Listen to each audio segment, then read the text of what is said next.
start the meeting. I will first congratulate our colleague Doug Finnan on the wedding of his son. And with that, I move that we seat Liz Faria for the evening. Second that. All in favor? Aye. No? Okay. All right, sorry about the wait. So the first item on the agenda is our guest from Resilience Design and Engineering, continuing to talk about the housing grant and results from the housing survey. And everybody should have a packet summarizing the feedback that we received at the forum that was held a couple months ago. And in your packet are also 3 laws, 2, I guess are only just 2. 2 laws that were passed this year by the New Hampshire legislature and signed by the governor, one having to do with accessory dwelling units and one having to do with residential construction in the commercial zone. So 2 of the things that we talked about at that forum are now state law, so we'll need to do something to address those. Any questions before I turn it over to Resilience? I would just like to, Liz Faria, I would just like to remind people that for those listening from home, if you're more than about a foot from the microphone, you can't hear it at your house. So for people like Stephanie that have small voices especially, I think they can hear me at my house from here, but please try to keep that in mind because it's really, really hard to watch from your house. Thank you. Thanks. Sure. All right. We're good? Okay. Thanks for pulling that up, Mark. So Steve Whitman, Resilience Planning and Design, Crystal Kidd is back with us again. We had a quick coordination meeting this morning with Mark and Kristen just to prepare for tonight and put together these slides as a way of kind of just walking through the stack of materials you have in front of you. And at any point, if you want to make a statement or clarify something or ask a question, please interrupt me. But basically what we want to do is go through each of 3 of the things that we shared at the public forum, accessory dwelling units, multifamily housing, and workforce housing. Talk about some of the changes that had been identified by this group and shared with the public, discuss some of the feedback we received from the public, identify some of the state requirements that have changed in the last 2 days, and then kind of talk about how we could use that public feedback and this new information to think about a path forward for you. And we don't need all the answers from you tonight, but we need some direction on if you want us to work on all 3 of these and if you have specific ideas you'd like to see reflected. So there's opportunity for that. So Mark, can we go to the next slide? So accessory dwelling units, as you might recall, and Mark provided in the packet a copy of the posters for each of these, just in case you wanted to reference the original material.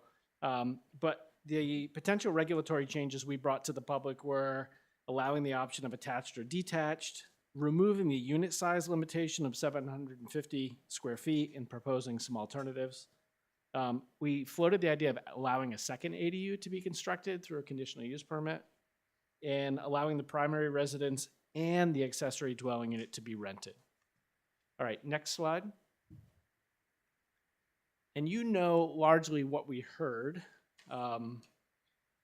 Just over half the respondents, about 53% of the respondents indicated that they had support for modifying your existing accessory dwelling unit regulations. Not exactly a slam dunk, but there was some support for really trying to do something to allow for greater flexibility and for rental opportunities in town. About 46% said they just didn't support the change, and now things have changed. And you're in a situation where the state has decided for you, as we knew they may, and you need to decide how you want to comply with state statute. So next slide.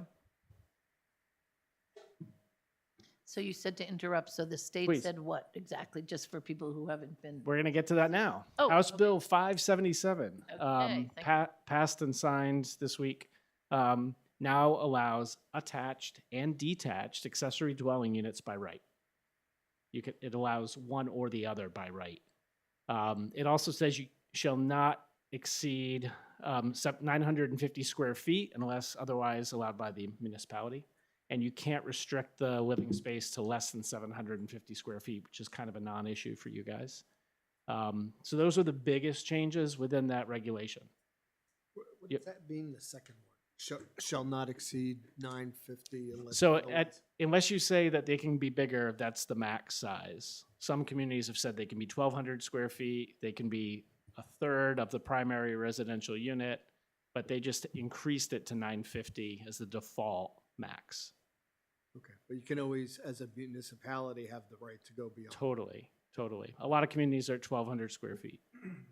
And Oh, we're like a third of the size, aren't we, in Brentwood? Aren't we, or is that attached? We're There's a 25, maximum. 25% of the existing square foot floor area of the principal dwelling. Or 25? I thought we were a No, third. there's a maximum to it. If you're allowed a third of the size of the principal dwelling unit, and then there is a maximum to it. Do you know what the max, but that's for Not, I attached, can look, right? that's for attached. And this is yeah. this is both. Yes, for both.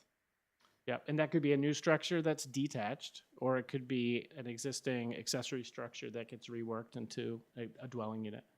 Does it say how many you can have? Or is that part of? The state only says by default you get one. Okay. You can decide if you want to allow for others. No, that's good. One's good. So we will have to rewrite the ordinance to reflect the new law. So if you go to the next slide, we just put a couple ideas out there on this one for discussion. They're not the only ideas you can consider, and there's one concession I'll highlight. So I think making the change to your existing regulations to show that there's an option of one attached or detached by right would be a good move to be in compliance. Increasing the size limit, you can stay with your percentage calculation if you want, but making sure it's clear that you can get at least 950 square feet would be good. If you want to allow a second ADU, we had talked about doing it through a conditional use permit, and some of the conditions you could include are here.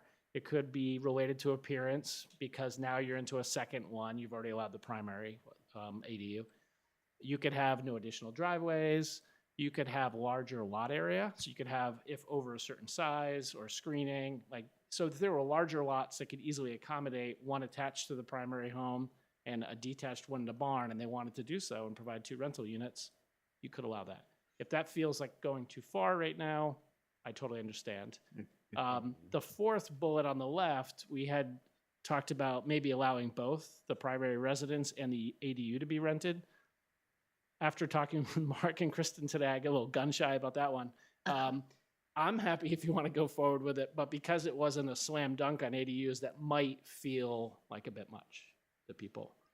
The legislation that was just passed clearly states that you cannot put design criteria on the ADU unless it applies to the main body of the house as well. If you were, just for the sake of argument, to allow a second ADU, could you put design criteria upon that one?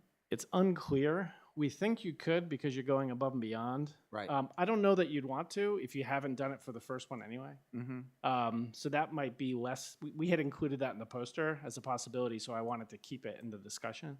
But it might be more about size of parcel and screening if you're going to have 2, so that you don't end up with a very small parcel with an attached and a detached. Unfortunately, Mr. Greenwood isn't here this evening, and I haven't really talked to him about this legislation, and I wish I had. So I have. There's still time.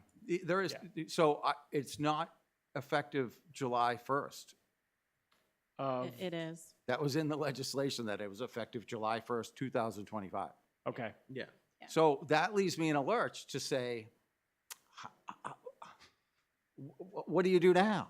Right. How do you impose, if someone comes to you and wants to build an ADU, what legislation does the town of Brentwood do to govern that?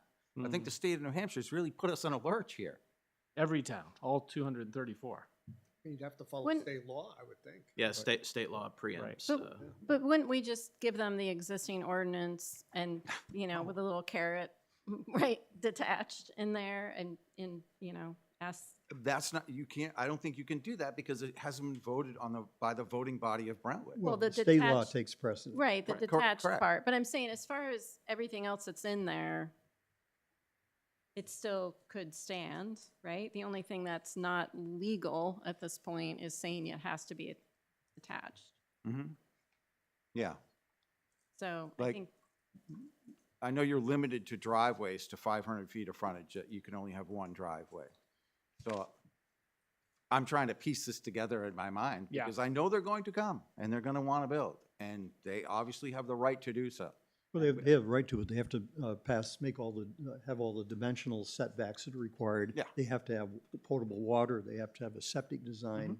So I think there's plenty of guidelines there currently. Yeah. Should somebody come and apply for a building permit tomorrow, we're in good shape. Just couldn't conflict with state law. Right. Correct. Correct.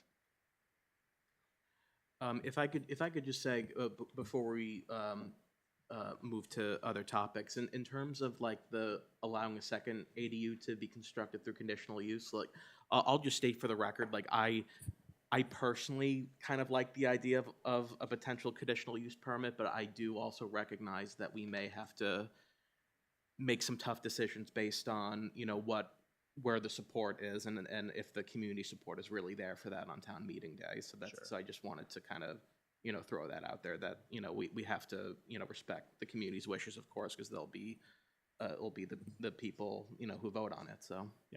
And just a question related to that, it seems like the board needs to have a work session once people digest Totally. what is here.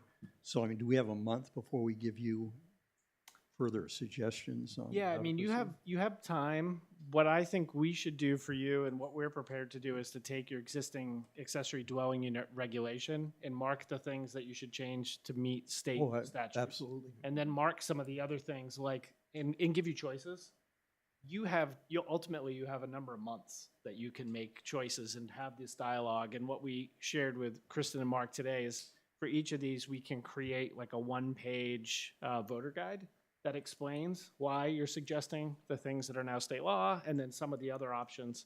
And that can be edited right up until your hearings before town meeting. So if you decide that it's not palatable and you want to pull something back, you can. And if I could just say one other point on this, because I know that when we get to some of the other topics, there's less support for Right. it.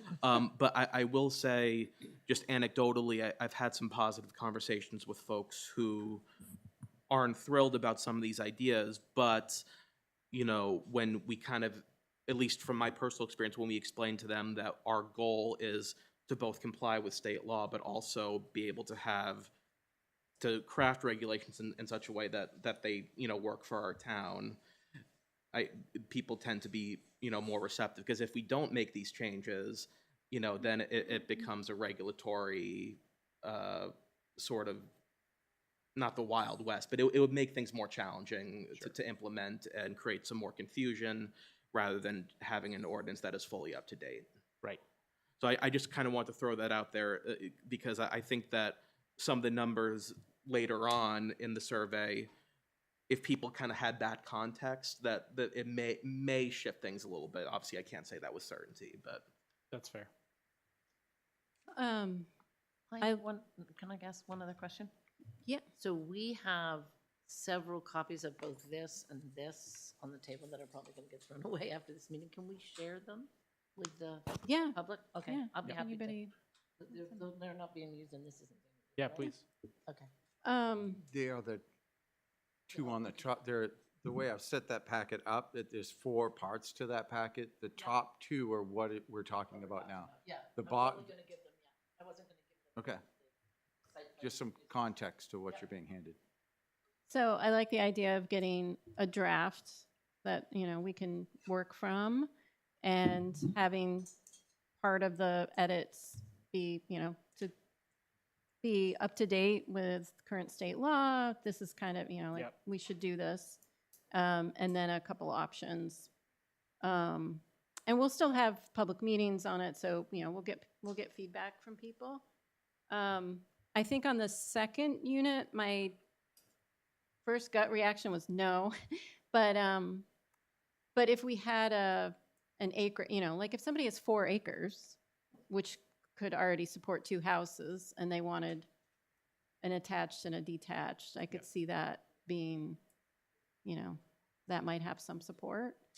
And I think it would be worth maybe getting some guidance concerning for the second units, if there could be more aesthetic standards, because it seems like that's a little bit of a gray area right now. Yeah, we can look into that.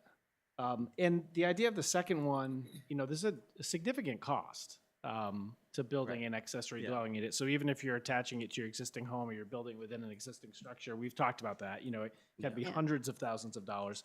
So to build two, when they're averaging, The likelihood is 350,000. probably low, yeah. Right. But if I could see, if somebody had the Yep. space to attach something and they had a barn, Totally. Yeah, if they have an existing structure that kind of fits Yep. Yeah. already, so. So one question about the aesthetics. I know that it says that we can't have any guidelines unless it also applies to the main house. Mhm.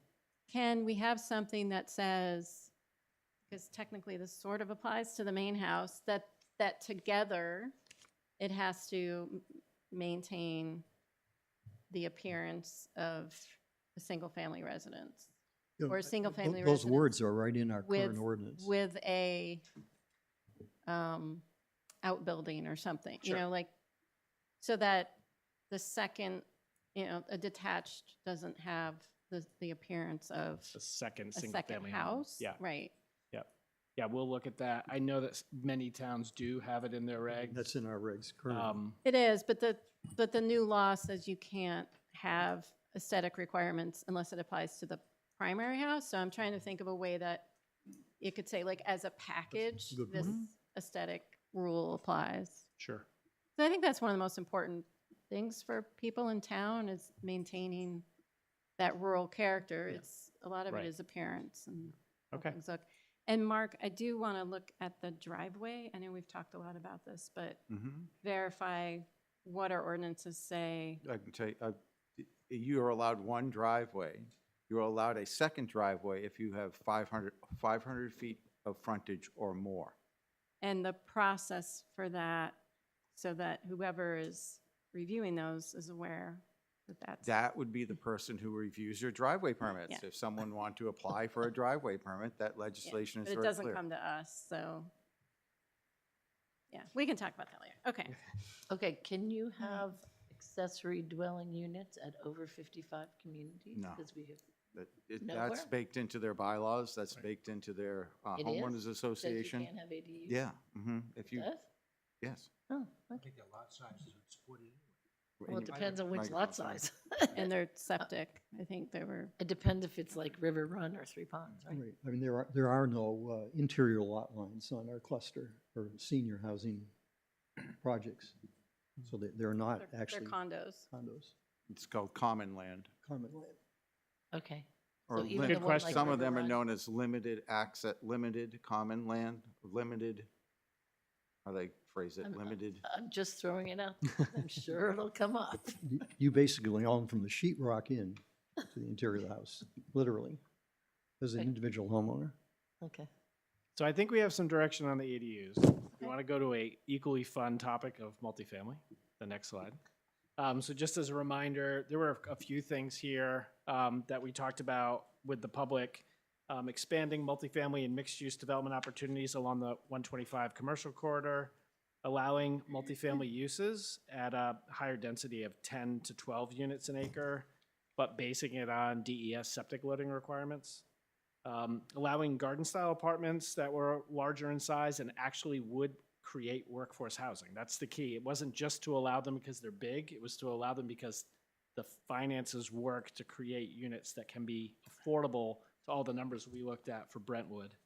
And townhomes that are 6 to 8 units instead of like 3 or 4 units, because again, the finances work to get to that workforce housing price for an individual unit if it was a condo.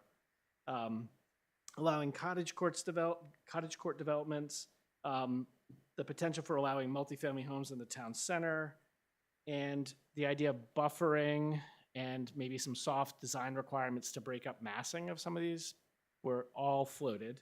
You go to the next slide, Mark. We'll see how it came back. So 56% of respondents supported the idea of permitting multifamily housing within the existing multifamily district, so the northern side of town. They said, okay, they're allowed there. A little more than half people said they're allowed there. You can continue to allow them there. only 42% said they liked the idea of them along Route 125, and only 23% said they liked the idea of them close to here in the town center. But there's been a change Yeah, this I was week. gonna say, there's, Oh, I'm no. running out of punchlines. So the next slide,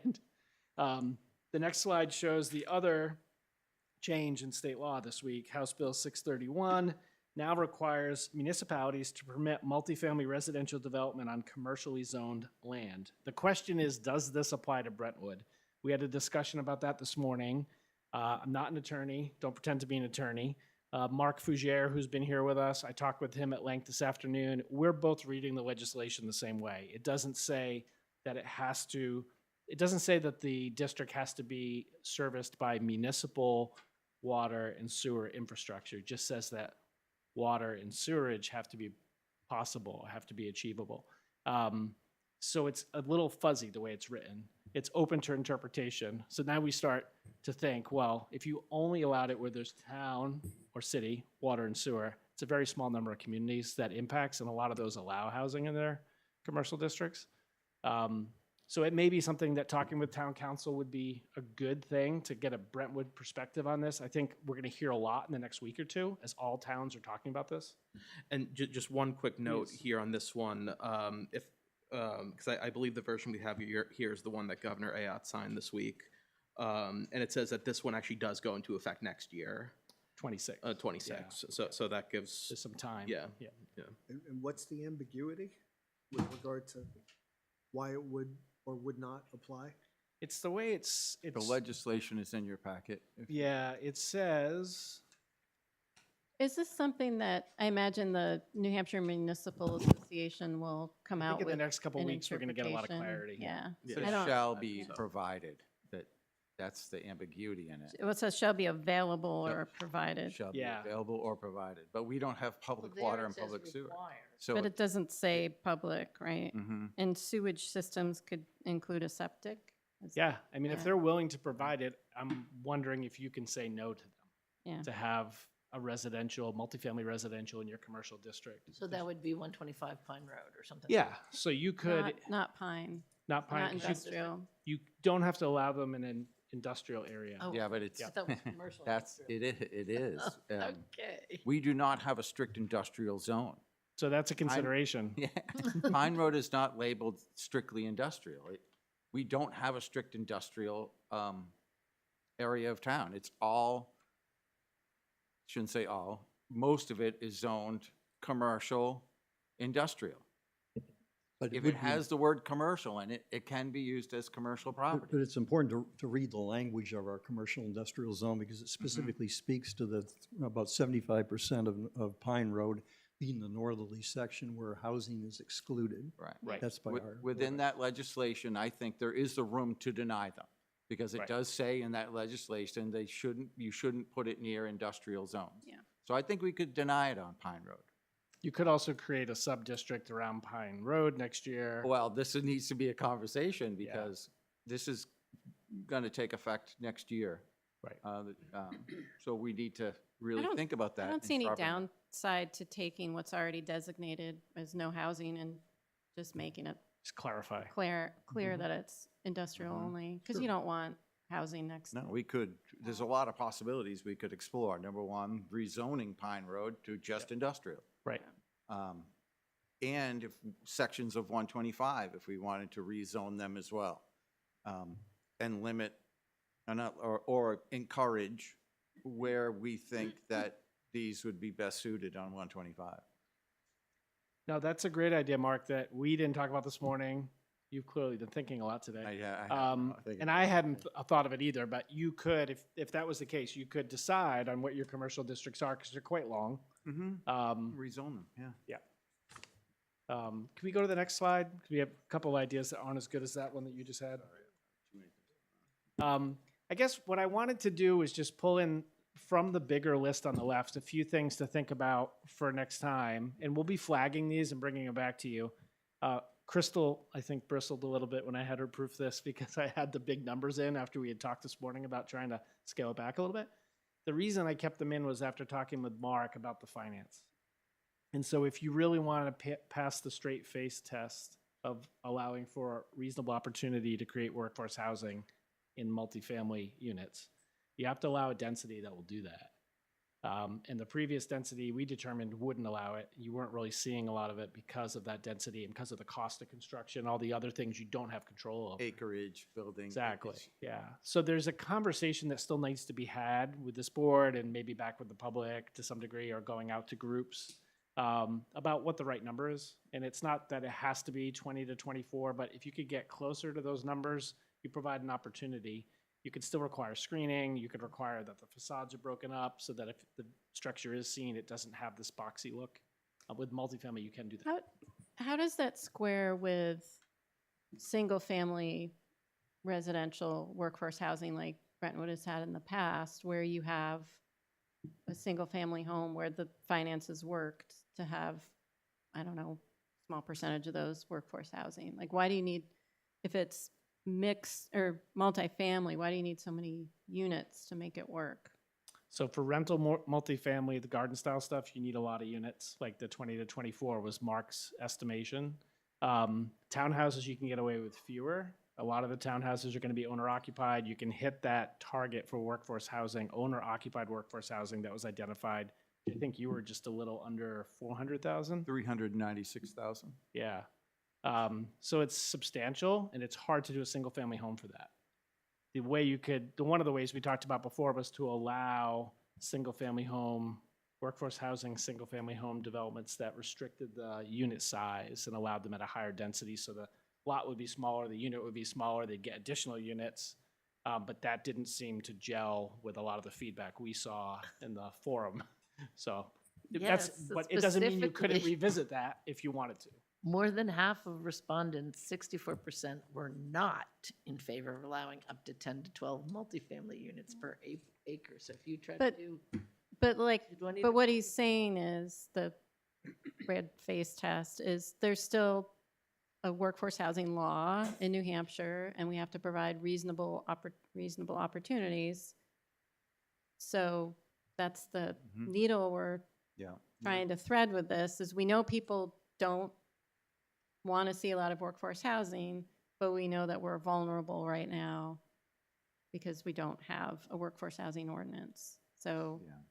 and doing something and saying, oh, we're going to allow 4 units is not going to cut Yeah. it.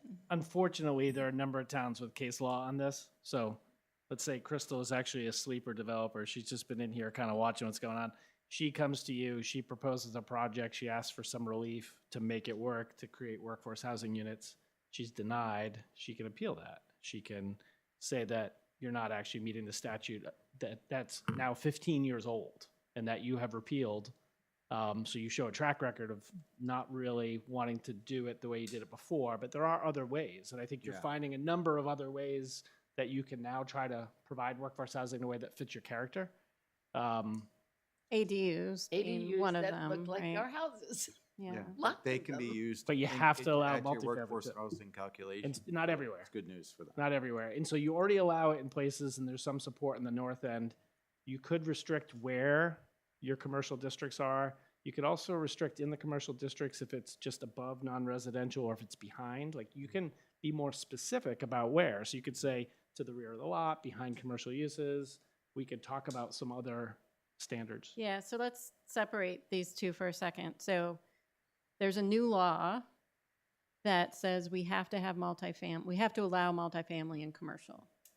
So despite the feedback that we got at the public meeting, Right. the state is saying in the commercial district, at least along 125, we have to allow multifamily housing. So that's one, so we have to do that. Correct. The second issue is then trying to weave in workforce housing. Can we make, use that, so we have to do this. Can we also use that to comply with the workforce housing law? Build on that, so. Yes, you could sell additional dwelling units and make them workforce housing because they're little. How come there's no tiny houses in any of this? So we possible? did put cottage clusters or cottage development in there. I think the feedback on cottage development wasn't overwhelming. And that was one of the reasons that, knowing that there was a lot of pushback from the small number of people you heard from, that it wasn't unanimous about what to do. And Well, that's the same yeah. as when you've done other surveys. Well, and that's leading why into your people are housing mad, because they chapter. feel like they've answered the same thing with the rural nature of Brentwood. and Well, now it's we don't- evolving quickly, yeah. as we saw this week. The Yeah. state's saying towns are still not making changes and are not in compliance, so they're What changing kind the of law. penalties do they do? We don't There's a know reason. yet. What's that? We don't know what kind of penalties they'll be. Well, Well, I the think the penalty is Superior somebody Court, come- yeah, yeah. Superior Court They- sign off, or We someone lose, we would, lose control yeah, over what's Yeah. approved We already because it lose goes to control. court. the Superior Court I judge. can tell we're But you I don't can think see- anybody in town wants to lose control planning. over approval of projects. We want to, so we need to be compliant with the law Yeah. so that we retain control of And that. some of the communities have had to pay significant damages Yeah. in the millions of For dollars. the sleeper. Yeah, the because of sleeper her, developer. because of Crystal. The, I knew there was something a little. the I mean, ben- it's possible that it'll never happen. It's also possible that you zone these areas and there's just not the market or the developer willing to put the unit in. So even if you were to say, hey, we want all the multifamily, you may get none. Well, that's it. And the important part is, or the beneficial part is, we have an 8 or 9 month window to educate townspeople through the Brentwood newsletter as to what the state law is, what our minimum requirements are. And I'm personally really a big conservative, but I like the idea of allowing some multifamily on the commercial zone. But practically, Brentwood doesn't have the acreage, and more specifically, the soil type, to support anything like Yeah. 20 to 24 units. I mean, it just isn't I'm a- practical. I'm It's like more you of a couldn't put new proponent, driveways on 125 either. I'm more of a would like to promote more of a mixed use, right? You can use this multifamily ordinance, combine it with a mixed use, and get the best of both worlds. You can get some commercial activity, some commercial income for taxation, Yep. plus meet a housing demand, right? Plus get the income, taxation, and when you use a mixed-use ordinance, you don't really have a lot of room to create grandeur. They're usually smaller, apartment style, townhouse style, duplex style, which may help meet our workforce Yeah. housing ordinance as well. Because it says a municipality may require all available ground floor space or a percentage thereof to be dedicated to retail or similar use. Right, So- they even go into the legislation about how you can combine those two. And I think that's a much better tack to take than just multifamily on its own. I mean, the nice thing about that, if you do that in the commercial district, is in most urban places, like picture Dover and Portsmouth, you can do a mixed-use project and you can rent the non-residential space out, right? Mhm. And Farmington's looked at mixed use. Other communities that have state highways like yours, but are not an urban center, it often doesn't pencil out. Like, you just can't rent the space, the non-residential space. So you'd have to have a really strong commercial or non-residential use that could also provide the housing. Mhm. To We make had it a work. design You- review not too long ago, a few months ago. You did for what, for a project? Yeah. Okay. Mhm. Actually, can you send that to That'd be good. them so that they can see what was proposed? Because it didn't work with our current ordinance. If only So the the- engineer was in the room. So keep in mind too, with the commercial district, you could shrink it, like Mark said, the size of the district. And mixed use can be vertically or horizontally stacked. So you could allow it above or you could allow it behind. So if there was a non-residential use that was in the front that just didn't lend itself well to having people live above it, you could allow it, apartment building or townhouses behind that you wouldn't necessarily see from 125. But again, the land area, the acreage and the soils are the And detriment. Yeah. But I think a central theme to the survey that came back was that there are many people like myself that have, been here for a while. We like Brentwood the way it is. Sure. But I think the underlying current is that town residents understand that state law takes precedent here. And so I think they did say to us in some of the responses were, give us what they call it the minimum Right. amount of change. That's And why we and scaled some I of don't these think we back. want to use that word, but I think if you could construct some sample ordinances that could be, again, used to educate people for the next 8 or 9 months Yeah. as to what we have to do, and here are the requirements for that people may do that. But quite honestly, again, I don't hate to be a downer, but Brentwood just does not, we'd have no reasonable assumption that we're gonna have town water and sewage in the next 20 years. No, and the thing is, you're not alone. I think you make some really good comments, and many New Hampshire communities are like Brentwood, don't have water and sewer. People like it the way it is. That's why the state legislature started doing this. Is because, and municipal change is slow. You're all volunteering. You're putting in a lot of time. Mark's trying to do what he can between meetings, and then you only can bring stuff to people once a year. And so change takes, sometimes it's glacial in But scale. people are pragmatic, and they don't want to waste legal money fighting a lost would hope not, cause. So I think if we come up with some Yeah. basic, commonsensical approaches to meeting state law, that I bet we can educate people to. Okay. And like I said earlier, just anecdotally talking to people, that That helps. that resonates. Yeah. All right. In the interest Um, of, can we go to the next one, or do you have more? I have just one more Please. thing on the, because the 20 to 24 is going to cause a lot of heartburn, and I'm wondering if there's, I'm also wondering if, we could bring Glenn into this and find a number that we think is realistic for septic and the water situation in this town, because there's no point in saying 20 and 20, or 20 to 24, when A, we know people don't support that, and B, it's probably never going to happen anyway, so why propose something that's just going to upset people and Yeah, couldn't you use not the language viable? that more talked about the number of units would be supported by the soil type and what the DES septic requirements would be, because that's what And then, Kristen was saying. up to, Or not, yeah, not even put a something. number on it, but just say as supported by current DES regulations. Yep, we can look into all that. We'll check in with you guys and Glenn, and I'll bring Mark back in on this too and see if he can come up with a number or leave it open to fit the site considerations. Zoning regulations are fluid. They're gonna change year to year, so we just need to get to a starting threshold of meeting our requirements under Yeah, state law, totally. period. And And I'll yeah. send you the plans for that mixed-use It'd project. be good to see that, yeah. It's good, yeah. So these might be a few isolated things over time that you would get that would help compliance, help provide some workforce housing for people that want to live in Brentwood, work in or near Brentwood. The last one is kind of the catch-all on the workforce housing. We've touched on a few of these already. We talked about incentivizing some workforce housing units in multifamily and commercial districts. Oh, look what happened. We knew that was a possibility. Bonus dwelling units could be provided as an incentive. We talked about permitting the construction of smaller single-family homes as a possibility at a higher density. We've talked about that tonight already. We've also talked about the fact you could have a detailed administrative oversight ordinance, but you don't need to if we pursue some of these other options. So go to the next slide. So the feedback, widespread opposition to workforce housing in Brentwood, not a huge surprise to you guys, I'm sure. Support for meeting the minimum legal requirements, like we just talked about, without promoting development. They don't want to look like you're inviting people in. What happened? I guess we're done, and that's it. So they talked about that, and then this was interesting in we asked who could benefit from workforce housing, who the participants thought, and the largest responses were younger adults, new families, and first-time home buyers. So there was a recognition that those were people. Essential workers and local employees, and there were some specific types of employees like safety services, teachers, folks that work in town. But there was also, and I don't want to sugarcoat it, so there was also some skepticism or rejection for the need for workforce housing. Not looking at the state law or not caring if there was a state law in some cases. The workforce housing really has to be defined for people, because I think most, or a large percentage of the people that are against it read Section 8 housing into it. Yeah, they didn't read the poster. Right, they never post it. That's, The next slide, because you're right, it's true. You come in with an image.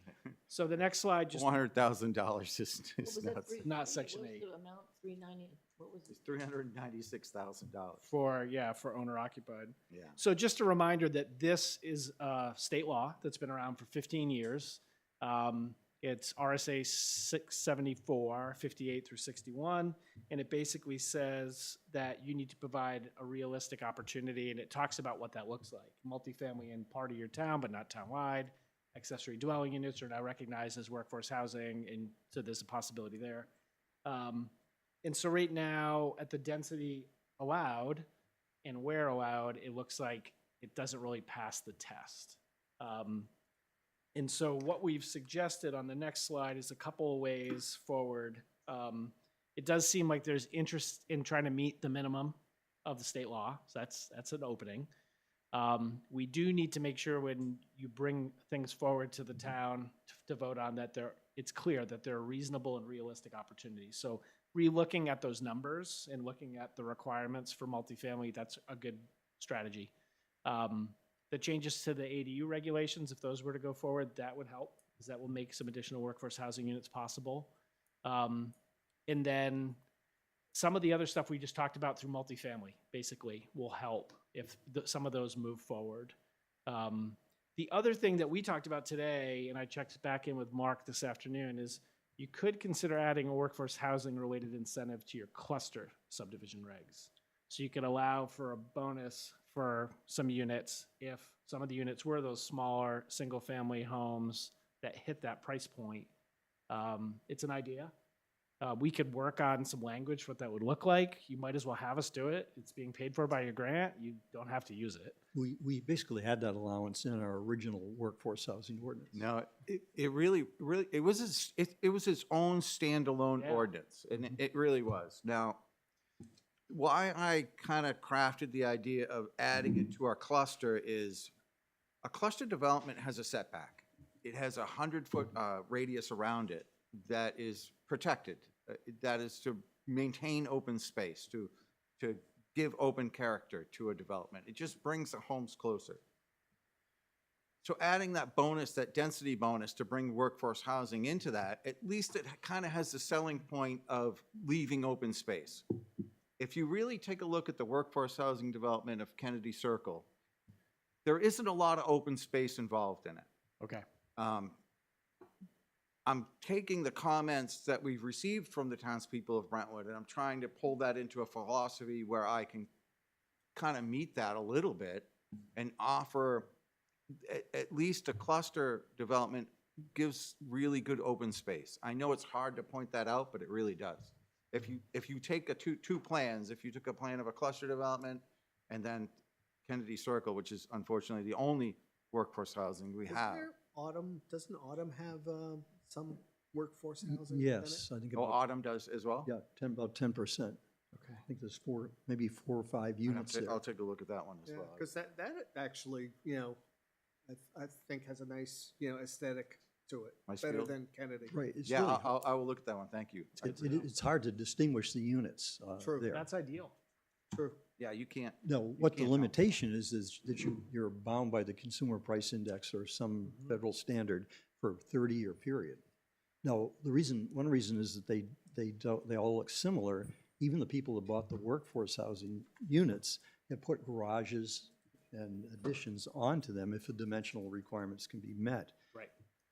But they're taking a chance because they will not be able to recoup financially a portion of what they put into it. But Right. I think we also said that there's really nobody watching when these are sold, if they're. Well, complying with it's part of the deed, They're bound that's by in the deed. deed. It is a deed requirement that Yeah. the sale price can't exceed. And I don't know all of the legal language, but that's something that Glenn can explain. There was a lot of legalese to that in the recorded plan and in the deed specific to those units I that mean, it are would make it classified. difficult to get bank financing if it Sure. doesn't Yeah, apply. It's deed restricted. When we do this reevaluation, you will see the stark difference. Because that value is restricted on workforce. So it won't be reflected in the tax card. But the units around it that aren't restricted, you will see you will see the difference in market value.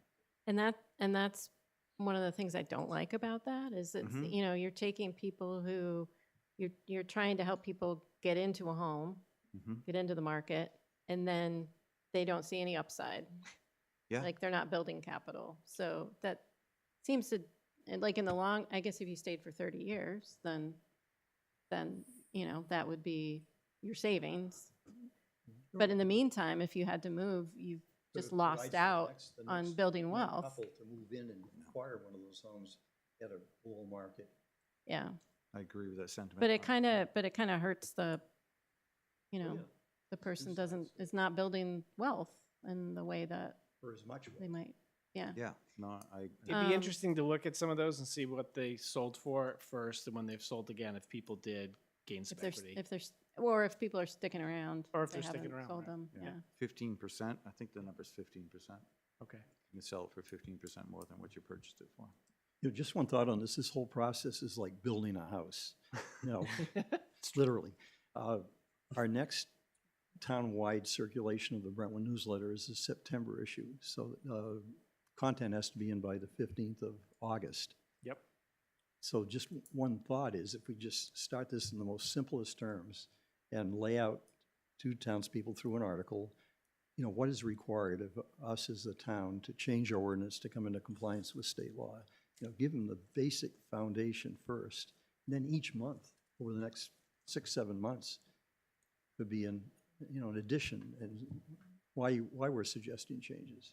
Would you like that? Would you like us to draft Yeah, I something mean, I and think, circulate it? I think the most important thing to convey in the next article is the new state law. Yep, Yeah. I would agree. And that a lot of what we talked about at the public meeting is moot because the state has new mandates. Right, and that's why the planning board's continuing to talk about it, is because you're trying to find ways to be in compliance. Right. In compliance and, and like you said, in a way that works for Brentwood, Right. Exactly. what people want. I think that just lower the temperature a lot if people thoroughly understood what the requirement was. Okay. It probably wouldn't be, but at least it's a. No, but you're making an effort, which I appreciate. We can do that. Crystal and I can draft something. We can get it out to you for review and editing, and then we can get it submitted. That's good. Thanks. Other thoughts or questions before kind of like next steps? Anything else from the board? And then I'm going to open it up. Yeah, my only concern was to make sure that you say that you recognize the people that came out and gave their opinion, because some of these people feel like they've given their opinion a lot, and Yep. it's kind of being ignored. There is some of that frustration, That's fair. and maybe to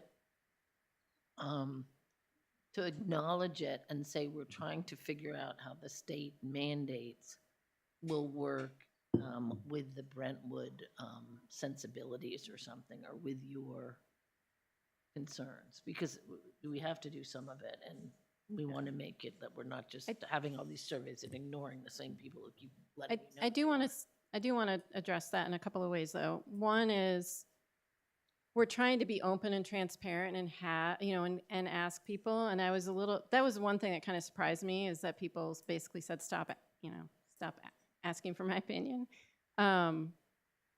So, we did that because we wanted people to read the posters and get new information. And, I understand people don't want to answer more surveys. But I Just think need it's to be heard, yeah. Yeah. More of an acknowledgement. And I think the other thing is that there are some things that people have said repeatedly that this board cannot control. We cannot stop properties from being developed. That's not within our legal right. Right. We can have ordinances that the whole town votes on. That's the other thing, is like the townspeople weigh in on all. We don't make any final decisions about ordinances. Right. So we're trying to develop things. We are listening and trying to, walk this line. Yeah. So I do want people to feel like we're not, that wasn't just an exercise. We are listening. The only other thing is that I think people need to recognize that we're hearing other voices too. So we've had people come to this meeting and say, I want to build an ADU. I have an aging parent. I have, room on my property.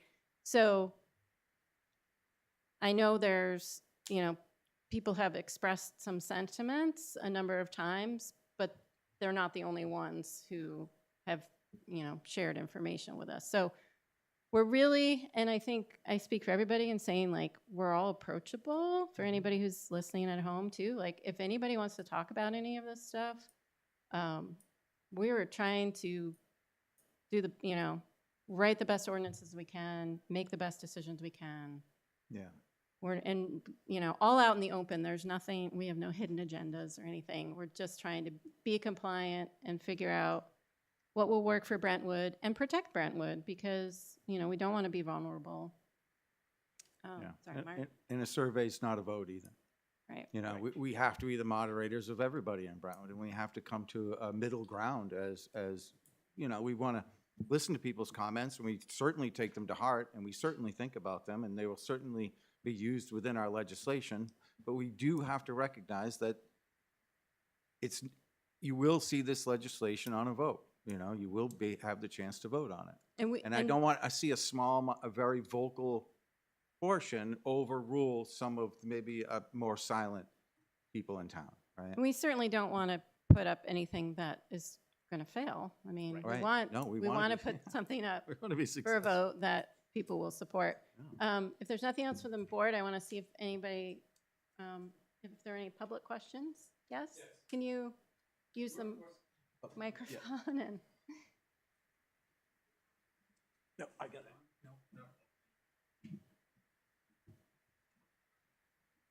On. Okay. What exactly would you describe workforce as? What people would qualify as workforce? Is it their income? Because if it's your parent or some relative and you're forming an additional place to live, that has no bearing on this at all. So could you define workforce? The 396,000. workforce statute is extremely well defined.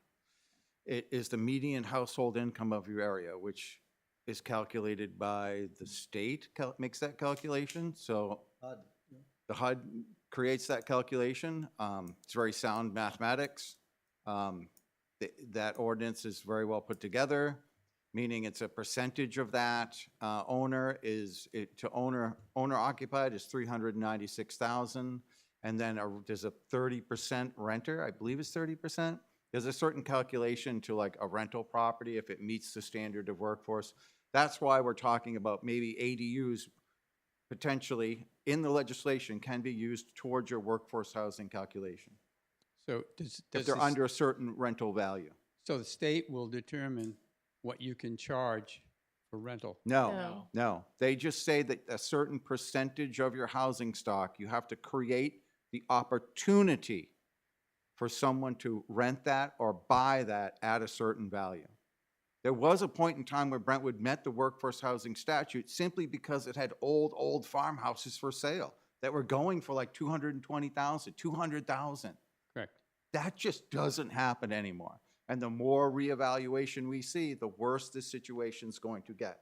I would just add that on the town website, there are all the posters from the forum, and one of them is on workforce housing and the numbers for Brentwood specifically. It's in the packet. It's in your package. Oh, perfect. So Yeah, so Brian, the debt, so it's not us defining workforce, it's in state law, how it's defined.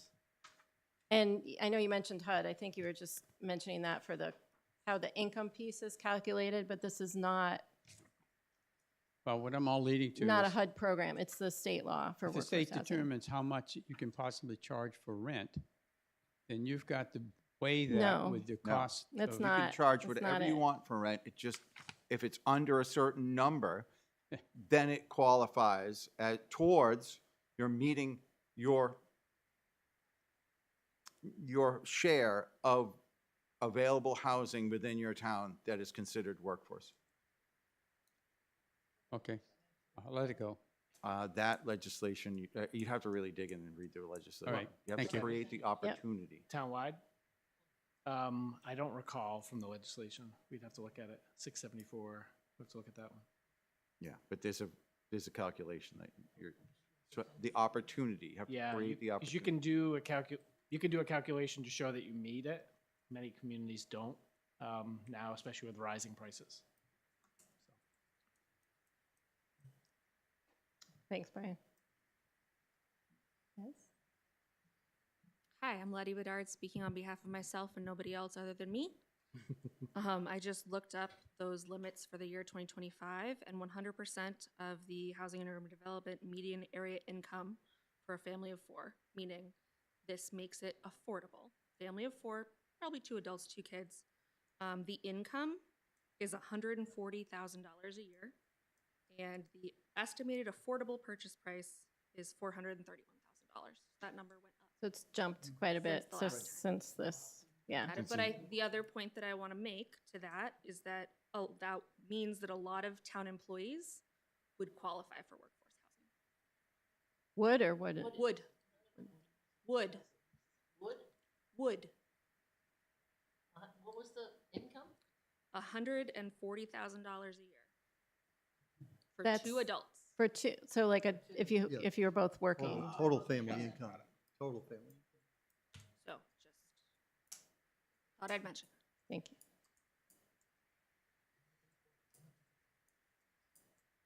Anything else? Yep. I'm so glad you came. Thank you for Thank coming. you. I'm Shannon Stevens. So first of all, thank you all for what you do, because this is hard, right? Listening to what the state says and what you want and what the townspeople want. I know this can't be easy. As one of those people that emailed Mark today to say, hey, heard that this passed, what does this mean? I guess I'm wondering, related to the ADUs, what does this mean? Meaning, what are you going to advise residents like me who are writing to you saying, what can I do? Because you do have a lot of decisions to make, and you do have a lot of people to appease, and so, kind of what is the guidance as of now?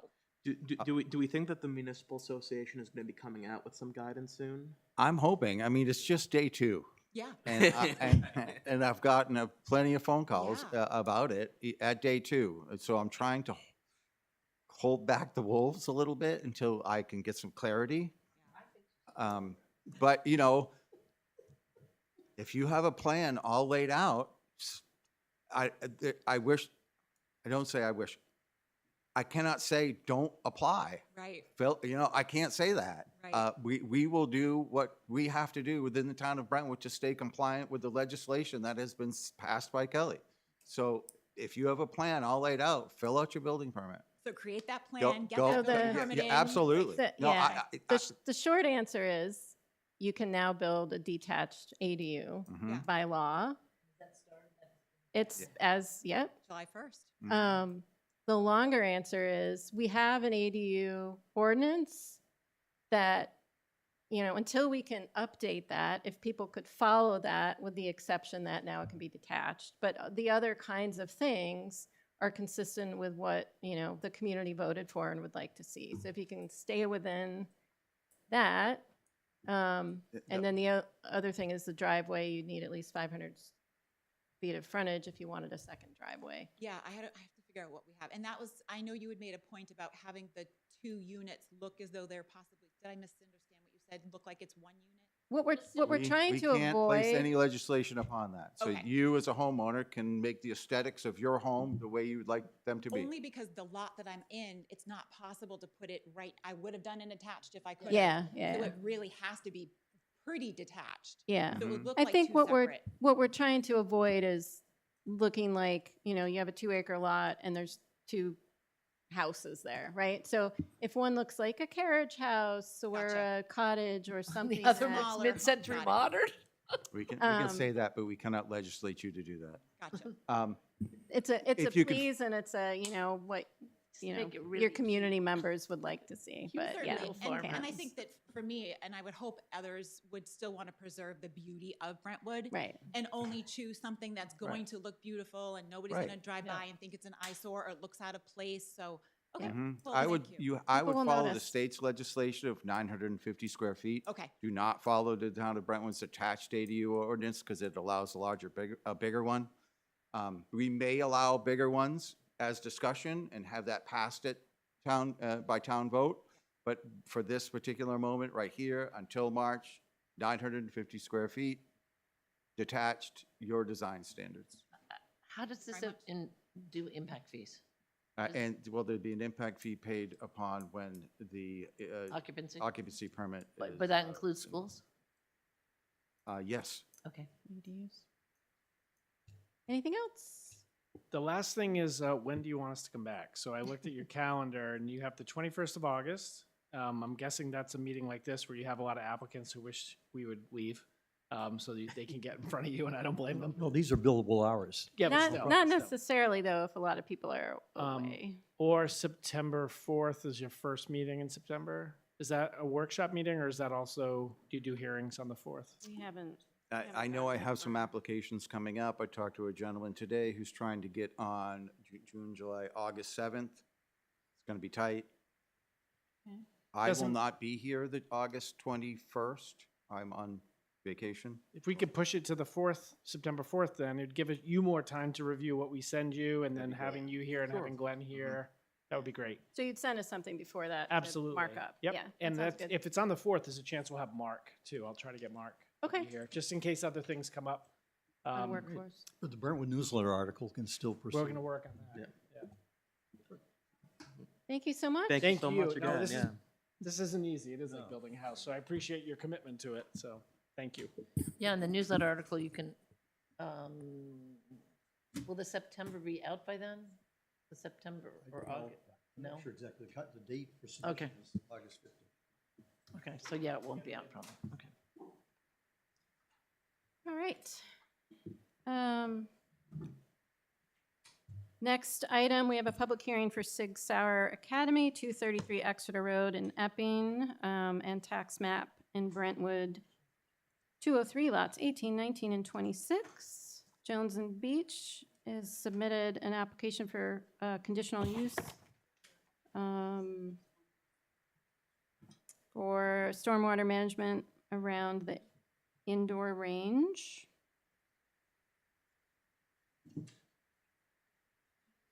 Hi, if you can just introduce yourself. I have large plans if you guys for the want them. record. Would you like them? Sure. You want to share a big plan? Sure. You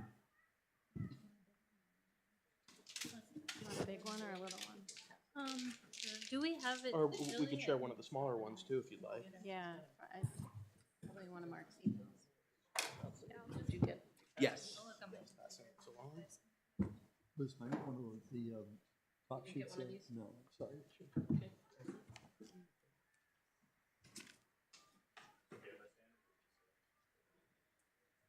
Take this one just in case. Yeah. The big one might be just too big. It's so big.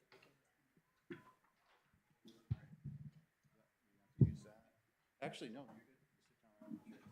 May we turn that, either put that over here or here so people in the audience get a bit of a view of it? Did you get yours? Well, I got it up.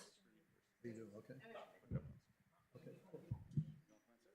Lynn, how Does big is it? anyone else need? Oh, I think it is. This is an extra copy. No, I have one. I think we're good. Here's that. This is in the packet, right?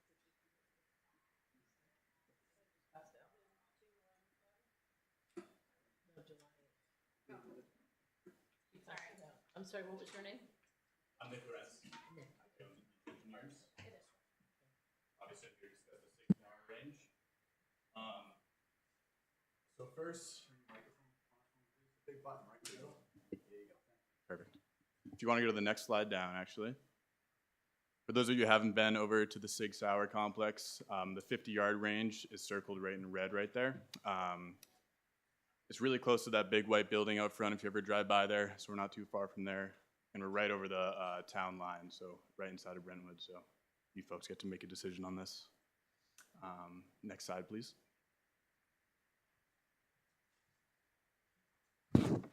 So first, I'd like to start with actually describing the proposed work that we have on the plans. I think the way DES has requested us to set up the plans can make it a little confusing. So the existing conditions shown in the plan set is from 2016, prior to the 50-yard range getting constructed. Currently, if you go to the next slide, the buildings shown, the pavement in gray right there, and the gravel area surrounding the building are all constructed currently. All we're proposing is the bioretention pond on the northeast side of the building, as well as a filtration trench on the southwest side of the building. And we're doing this because the 50-yard range was constructed back in 2016. They haven't hit the 100,000 square foot DES threshold yet, so they weren't under AOT requirements. Since then, I'm sure we've all seen Sig Sauer expand pretty quickly. They've gone past that 100,000 square foot disturbance limit. For the total site. Exactly. Yep, total site. And thus, they're required to now permit this site to meet those AOT requirements in order to further build on that entire site. And so we just received our AOT permit 2 days ago. And so all we are proposing are those 2 stormwater treatment practices, as well as the removal of some of that gravel area. We're not proposing any more impervious area. So I think this is a really beneficial plan we can all get behind. I think it's pretty straightforward. Yeah, we've got to give a lot of context on it. Yeah, I'm So- not understanding this at all. So when this first landed on my desk, I read it and I was very confused by it. I was like, what is going on here? And then Glenn and I sat down and talked about it, and Glenn was like, what is going on? I don't understand this at all. So he ended up calling DES and getting an explanation of really what's happening here. So the state of New Hampshire alteration of terrain permit used to be 100,000 square feet in any given project, meaning one project, 100,000 feet of disturbance, you have to apply for the alteration of terrain permit. They changed how they do their permits now. Now it's the totality of projects on a piece of property, meaning if you did 20,000 here and then built up your business a little more and did 75,000 here, and then all of a sudden you wanted to do 15 over here, then that triggers the alteration of terrain permit on the whole entire site. And this It's is retroactive, and I don't think it's fair at it's- all. Because this is not state law, this is a administrative rule, the DES. In what regard? Well, I mean, the state, there's no new state law requiring, No, so when this was originally built, the whole site was under that 100,000 square feet. Since then, we passed that 100,000 square feet, and in the state's eyes, now the whole site, every site on Sig Sauer's complex. so that's a DES administrative rule Yes, more sir. than a Yeah. state law. Yes, it was not voted in through legislation, it was an administrative rule. Cheaty? I thought you were building something new. You're just fixing their. So that's the context of why they're here. Now, if they wouldn't even be here if it was, if then something about 100 feet away from a wetland, Yes, and then we have to give a conditional approval for that. So if we didn't even have that regulation, they wouldn't even need to be here. So sort of kind of a formality, really, once you understand why they're here because of the AOT permit. Correct, yep. But if you look at 100 foot. stormwater improvement, this is certainly a stormwater improvement for the. And that's all we're site. proposing too. So I figured that would, Doug? pretty straightforward project. We can all get behind it. So you're not adding any more stuff? Leslie, Correct. Sorry. No. Just treating some stormwater and actually removing some drainage impervious area. improvements. Doug, I'll make a motion that we invoke jurisdiction. I'll second. any discussion? All in favor? Aye. Aye. Liz, sorry. were you- No, that's fine. That's why I didn't understand. Stephanie? Hmm? Stephanie? Did you second? Yeah. That was your voice, yeah. Sorry they had Um, to go through it, but if it's better, it's better. Questions? There was you had presented to the Conservation Commission, and I can report it was fully aired there, and there were no exceptions to the project. Correct. I put that letter in your packet. And Glenn's comments in the packet too indicated that he doesn't have any concerns.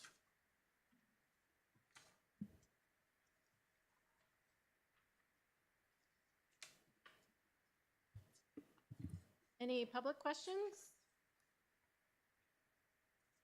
All right.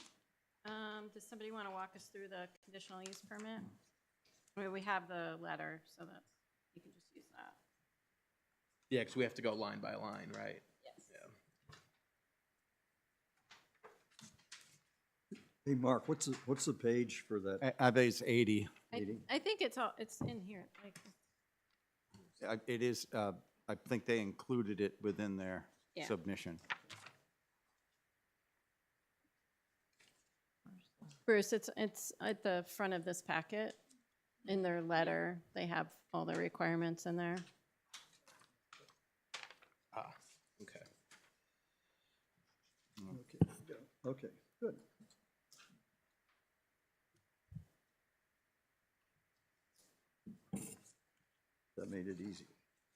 Sorry, I was holding up the wrong one, but so in there, sorry. I'll make a motion to approve A, the proposed construction is essential to the productive use of land not within the Wetlands Second. Conservation District. Any discussion? All in favor? Aye. Aye.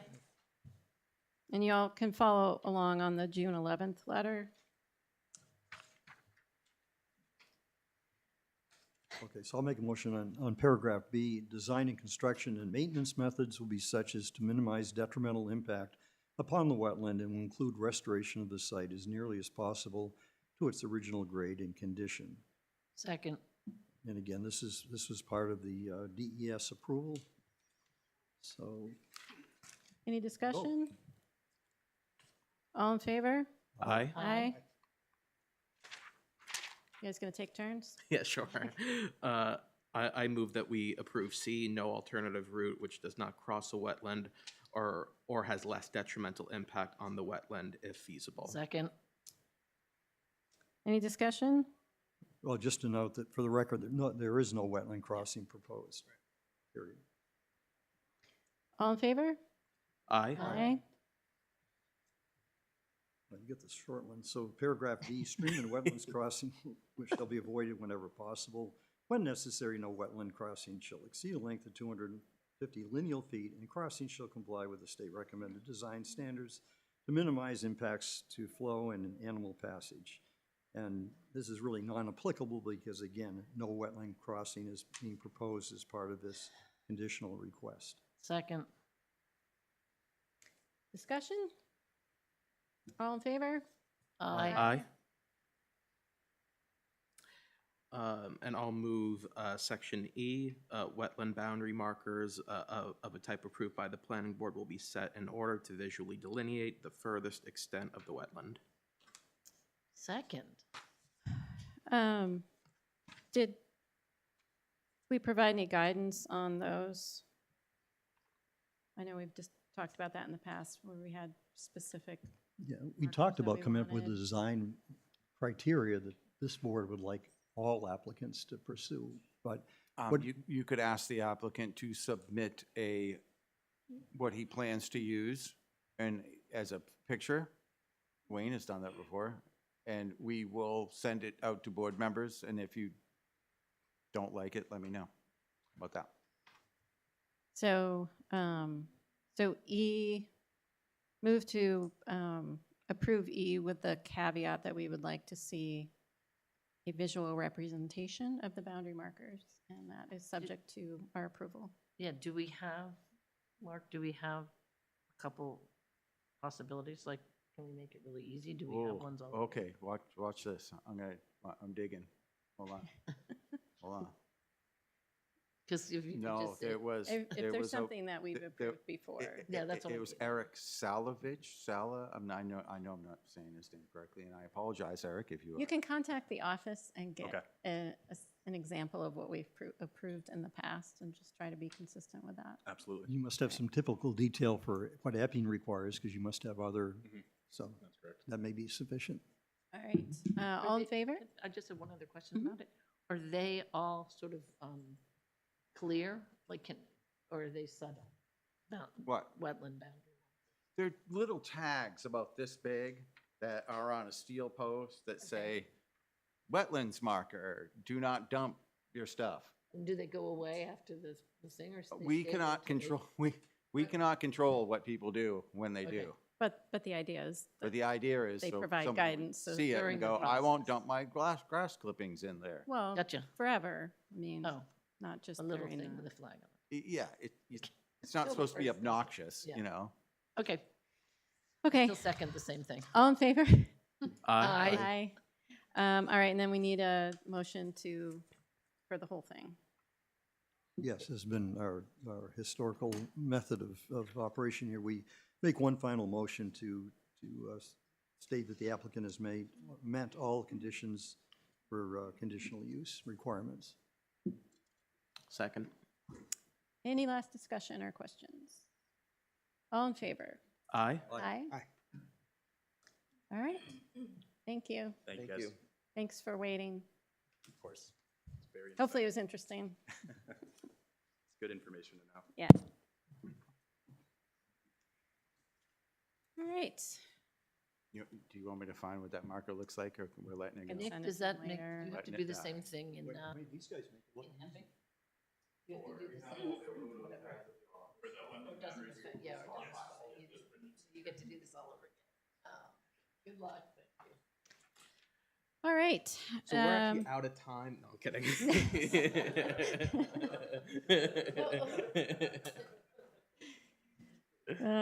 He continued, he can wait till the end. Yes, because at the last meeting, we had no other hearings, and we didn't know until the last minute that this was the one that was canceled, right? Yeah, it's Revolution Real So we all Estate. came, and no one was here. That I moved my meeting schedule all around to accommodate them, and then they continued. And then That's these Just people? for context, it's okay. That's you. we're giving you a hard time. This is what happens when you We go get on testy. at 8:30. Okay, in seriousness, this is a continued hearing for the development of 324 Route 125 for 3 buildings on the 7.5-acre site. Thank you. Again, my name is Dan Page with Jones and Beach Engineers, representing Revolution Real Estate, subject parcel at 324 New Hampshire 125. Again, we're proposing 3 buildings, a total of 9 contractor garage style units, and 1 building will be office space. On-site well, on-site septic, and drainage is handled through 2 on-site infiltration basins where stormwater is infiltrated, treated, and released over time. Since we've last sat down as a group, we have met with the zoning board. That was on the 2nd of June.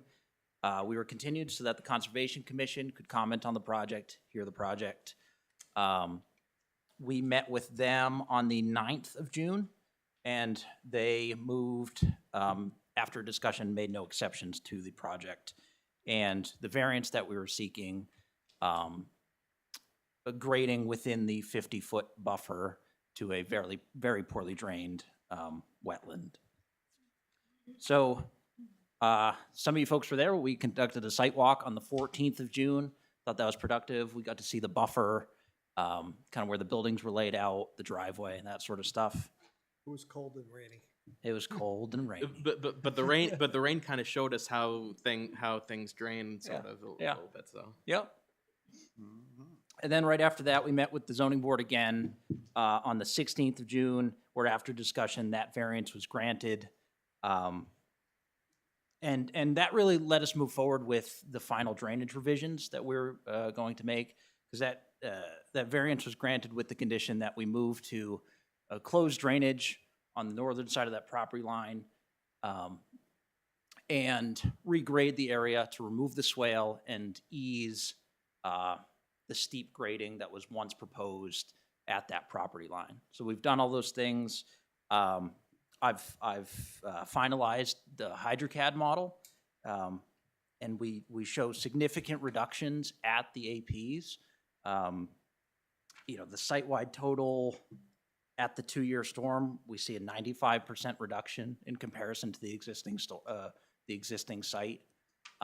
So I'd argue that's a significant reduction that we're providing through those 2 infiltration basins.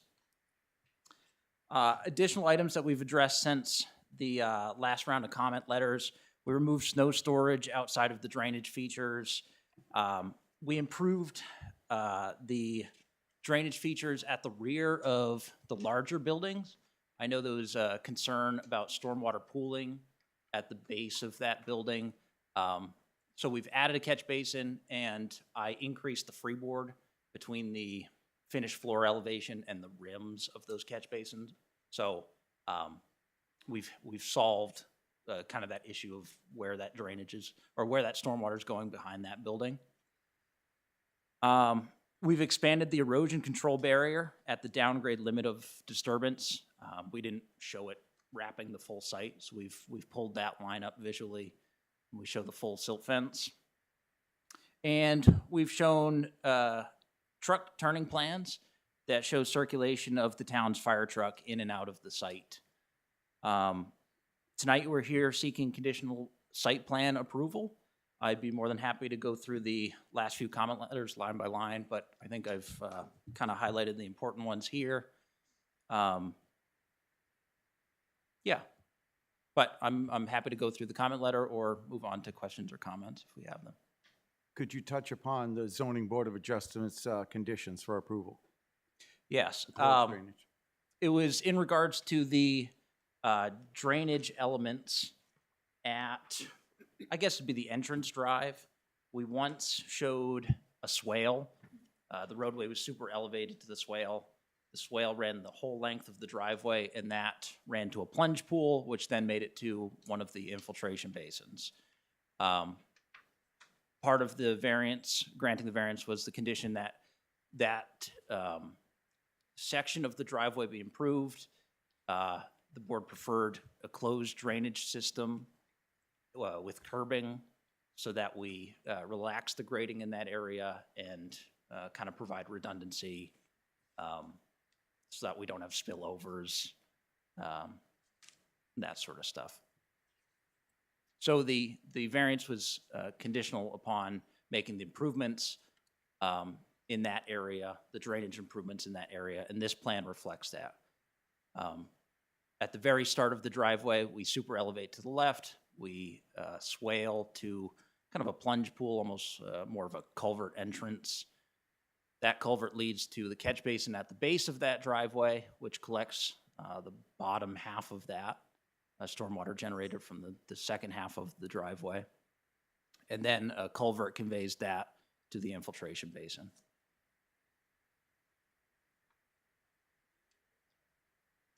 I'd like to go through the comments, but any questions before we do that? Did you respond in writing to Glenn's comments too, or just TEC's? I believe we have both. Both in the same Yes. letter? No, they should have been two letters, both dated the 7th.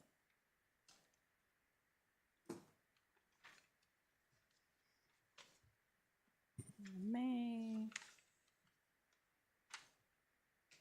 I don't think I included that one in the packet. I'm trying Yeah. to think of where I pulled the first letter, but the second letter may have been attached. Hold on. A lot of Glenn's comments were, things that have to be on the plan. Well, there were stuff two like that, submissions. so. There was one site plan that was submitted and then a second one. Hold on. Well, we can And we I can thought I start. pulled the letter from, you Yeah. just. We can start with the TEC's comment. TEC. So your response letter to TEC's comments. Sure. So the first comment was in regards to the two utility poles that are to be removed. And we detailed that on the C4 sheet, the utility sheet. It just lacked labels. So we call out the two utility poles that are to be removed. We've added labels to the utility poles that are to stay, to remain. Number 2, the applicant shall coordinate the removal and relocation of all existing utility poles with the utility owners. And we expect that that will happen during the building process, or the building permitting process. It appears there is, number 3, sorry. It appears there is an existing 12-foot wide easement on site in the location of the existing utility poles and overhead wires near the northern property line. The applicant shall provide more information pertaining to this easement. The utility easement is to remain. The two utility poles that currently power the steel building will be removed during phase 2 of development. Service to the abutting property is to remain. All proposed electrical is to be installed shall be underground and will tie to the existing utility pole within the easement. So there's information on the plan. Sure, on yes, the that's still on on the C4. easement. Okay. Yep. Sorry.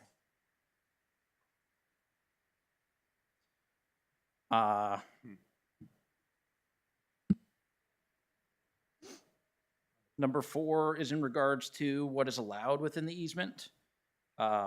And the design has been revised to pull the most amount of our utilities outside of those easement but there's still some proposed work within those. And it's our understanding that that work is allowed. The easement was originally written to benefit the parent lot, and it's no longer required in those areas. Therefore, the easement is no longer needed.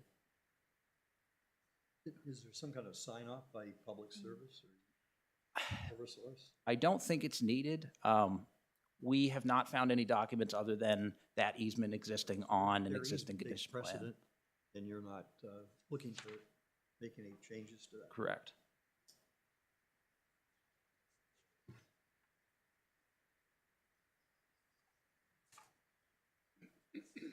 Number 5, it appears that the existing utility pole near the northern property line is being relocated. It's currently shown within the proposed 1-foot wide swale. Applicant shall ensure there's enough cover and slope to support the proposed utility pole. As we discussed, we removed the swale, and we actually realigned the road ever so slightly to provide more space between that existing utility pole and the proposed driveway. So the utility pole remains. We've actually provided more cover with this plan rev in comparison to the previous version where we were proposing the swale. That is detailed on the grading sheets. Number 6, talked about relocating the snow storage. We graphically showed it in a pond, and we moved that out. We found other places to put it. So that's detailed on the site plan. Number 7, we added the outlines of the proposed stormwater ponds on all the plan sheets that didn't have them. That'd be the C2s, the C4s, and the detail sheets. Number 8 was in regards to that pooling issue at the rear of the proposed building 1. So we ran an extra catch basin. We increased the freeboard by lowering the rim elevation of those catch basins. And that is detailed on the grading and drainage plan. Sorry, can you just go back to 7? Because you mentioned something about labeling, but the response on here says it's been removed. Oh, the swale has been removed. The stormwater ponds have not been removed. There was a plunge pool at the base of that swale. That is what has been removed. Okay, so the, Sorry. yeah, okay. So that response is inaccurate? Well, so the closed drainage is the updated version, right? Correct. Yeah, that the previous version, the swale ran to a plunge pool, and that was not outlined. And I think that's what this comment is alluding to. We went further and outlined the other ponds, you know, in response to this comment as well. Okay.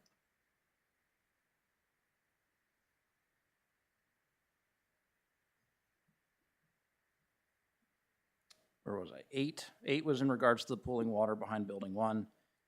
Number 9 is in regards to additional test pit data at the infiltration basin, which we obtained that data, and that's been added to the drainage report.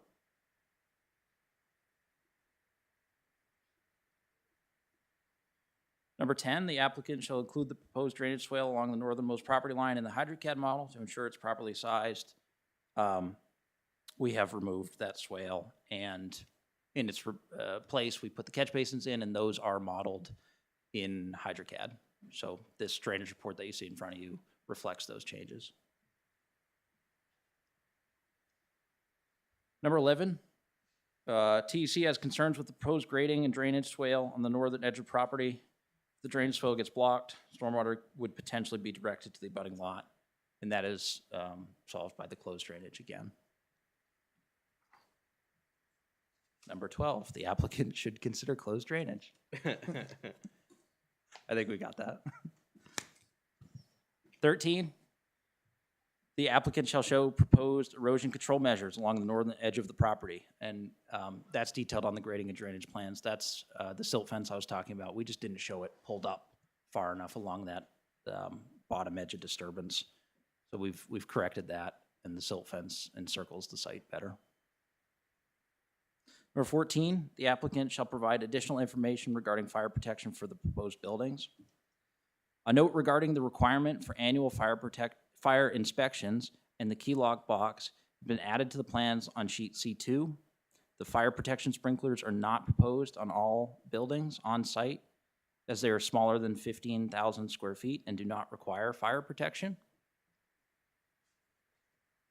And 15, the applicant shall provide a truck turning plan to demonstrate that the fire engine is able to maneuver on site, and that is provided on H2.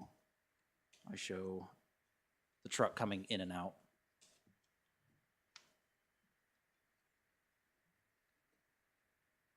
So that was the last comment from TEC.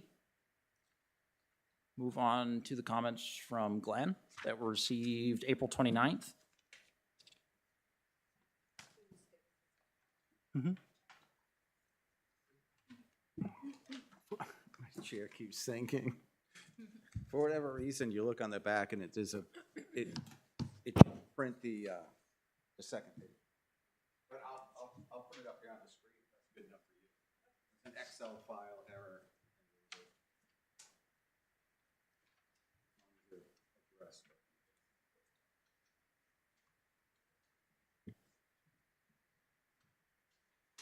Thank you.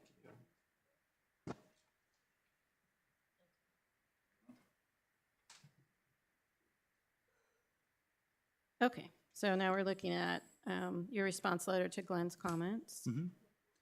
Number one, the cover sheet should show the subject parcel and all abutting parcels within 200 feet of the subject parcel.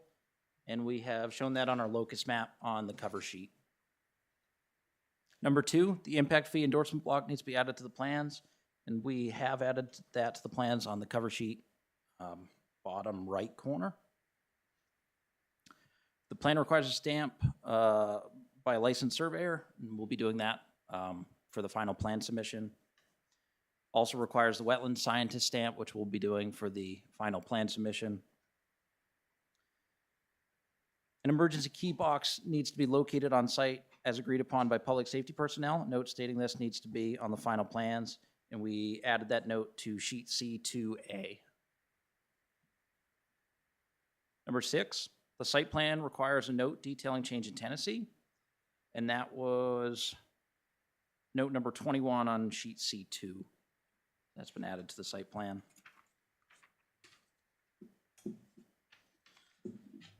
Number 7, note indicating the appropriate use, occupancy, building type, rating must be on the final plans. Building use, in the response, building use, occupancy, building type, rating will be determined once a building manufacturer is selected. Building is to comply with the site plan regs and the permitting and inspection process.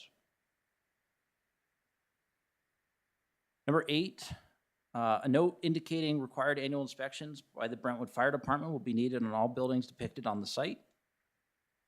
And that note is note number 22 on sheet C2. So that's been added to the site plan. 2 approved test pits must be detailed within the 4K area for the approved septic system on site. And 2 test pits within the 4K area for the septic system have been dug, and simple marking locations have been added to the plans. And that's shown on the grading and drainage plans as well as the septic plans. Number 10, the plan requires an NHDOT driveway permit. We're currently in front of District 6, and that is pending. 11, Lot B on map 209 is a residential structure. The buffer to this lot should be 50 feet from the proposed building number 2. And we did end up shifting that building. I think you've seen the plan since then. But we did shift the building farther to Plan West. And we provide 50 foot of separation to that residential lot. 12, the final approved site plan must be submitted on Mylars and in electronic format. And we will complete that once the plans are approved. Number 13, the stormwater basin shown in the wetland buffer is not allowed and would require ZBA relief, and we were able to obtain that variance for relief within the 50-foot wetland buffer. That note has been added to the cover sheet. So that is the end of the Glenn Greenwood comment letter. Going back to the other comment letter, the only follow-up question I had was on the easement. The way the comment was written was, applicant shall confirm. Mhm. So is there a way you could get that in writing from whoever holds the easement to confirm that Sure. what you're proposing is, or something? Wayne Morrow with Jones Beach Engineers. So the easement itself that we're talking about is the easement that runs along the northerly side of the lot, and it has the 2 telephone poles that actually provides power to the northerly abutter. That easement is for maintenance and for operations of those lines across the property. It does not restrict any earth disturbance underneath that property. And we can provide a copy of that easement to the board as a final condition. Okay, Thank you. thanks. Other questions? Is there a note on the plan regarding the ZBA variance that was granted? Yes, on the cover sheet, Okay, right here. thank you. And that letter, Mark, will also, the ZBA decision letter will be made part of this record. It's already in the file and it's in your packet. Thank you. Not only did I include that letter in the ZBA file, but also in this file as well, this application to the planning board. Thank you very much. You may have already caught this, but I think there's a spelling error on the cover. Caliph Highway. Road E in there. Save you some extra printing. Thank you.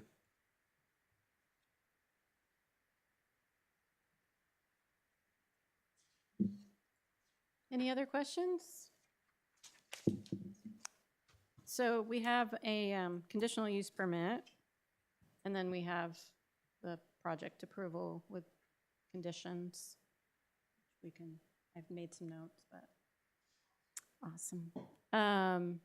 So we want to, So we can make a motion, would it be appropriate to make a motion to conditionally approve based on the outstanding state requirements?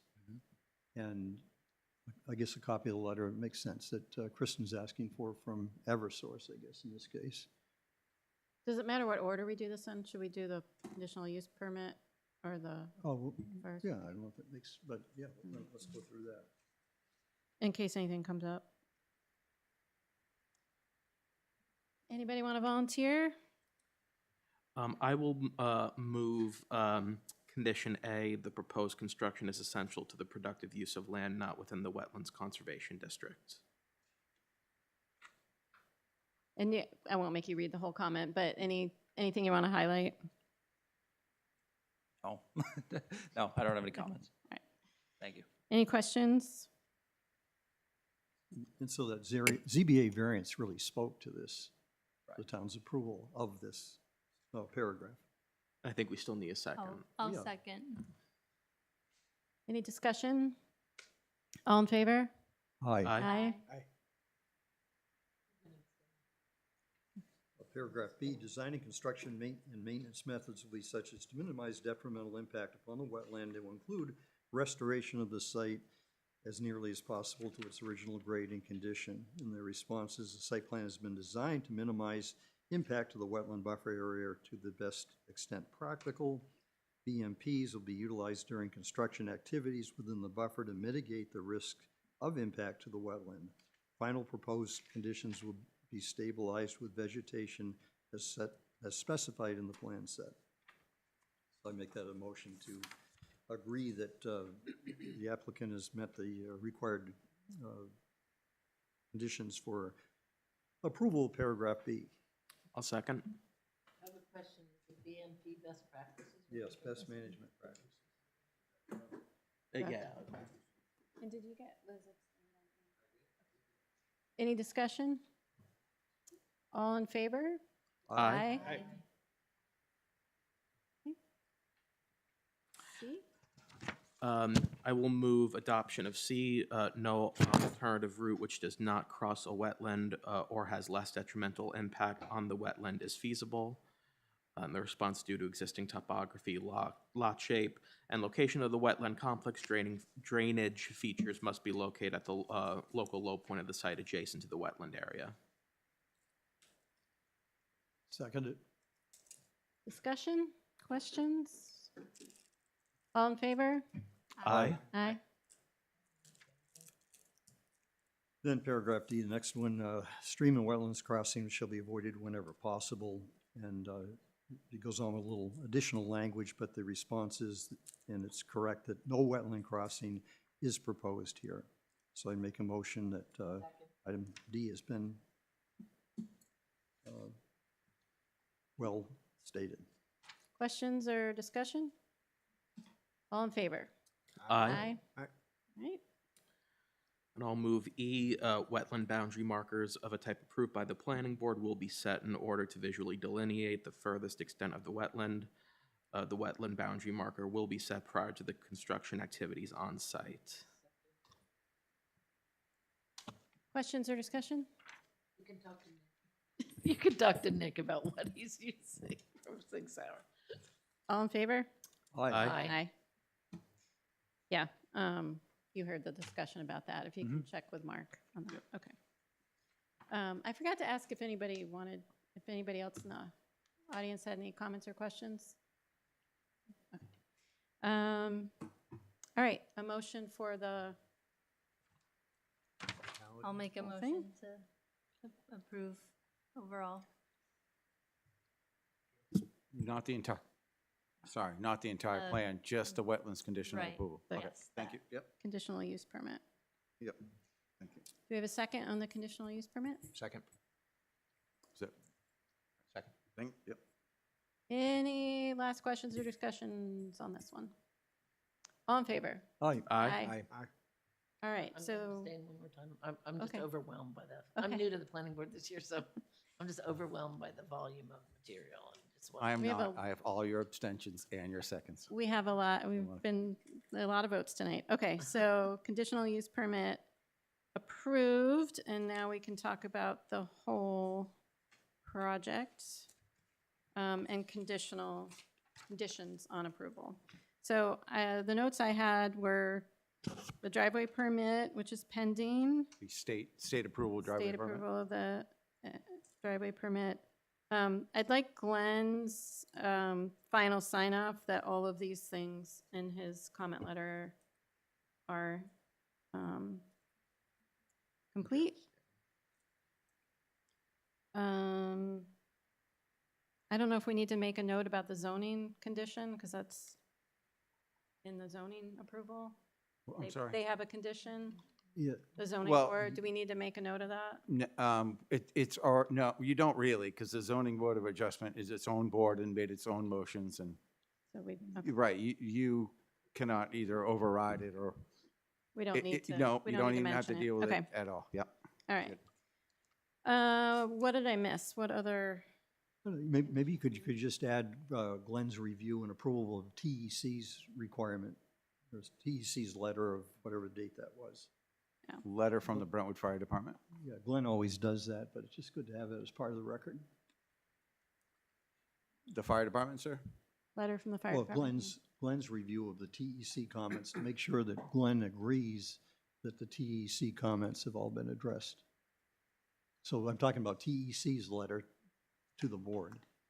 Generally, Glenn goes over everything. I mean, TEC has done that, but whether or not we get another letter from TEC, when the final plan is reviewed, I just want to make sure that TEC's comments have all been approved and deemed adequate. They are, by I'm hearkening my inner Glenn right now, and my inner Glenn says, well, they're the engineer, and why am I checking their work? Well, they're not checking the work, but just to make sure that all of those comments are addressed. So any notes that. But that can TEC come from TEC. We can ask for a final sign off from Glenn- TEC. Glenn that would be the- comments were addressed. Glenn would be the arbitrator of his own comments and the reviewer of his own comments. Should we have as a condition, though, that this is subject to TEC approving and inspecting the culvert, and storm water system that they're constructing? Yeah, that's part of the conditional approval given by the ZBA, but it's not a bad thing to further state that as part of the record for this meeting. That we are aware that TEC will review and approve the Well, closed drainage. They're the inspecting authority. When Right. this project is underway and being built, they're gonna go out and inspect it by hand.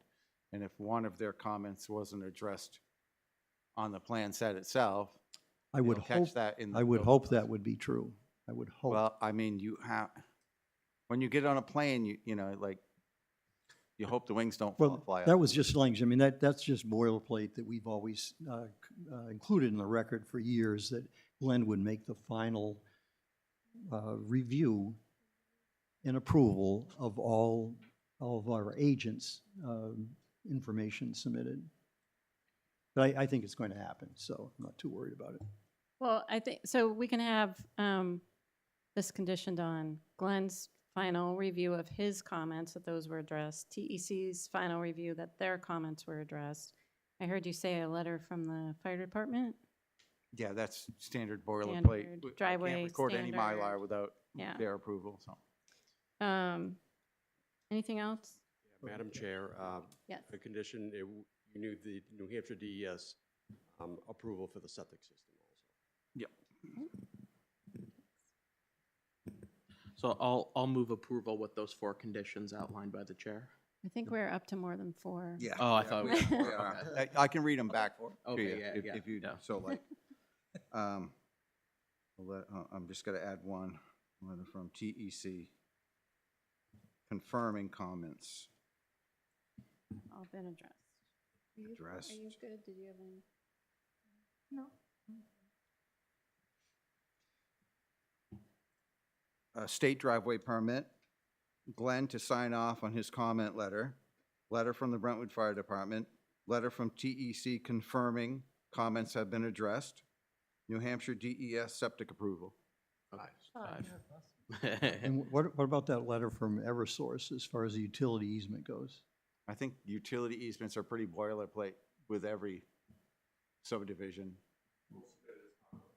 Yeah, You'll submit it? Yeah, just, So we a just letter- neaten that up. And maybe to put a time limit of 120 days. Hold on. A letter from Eversource?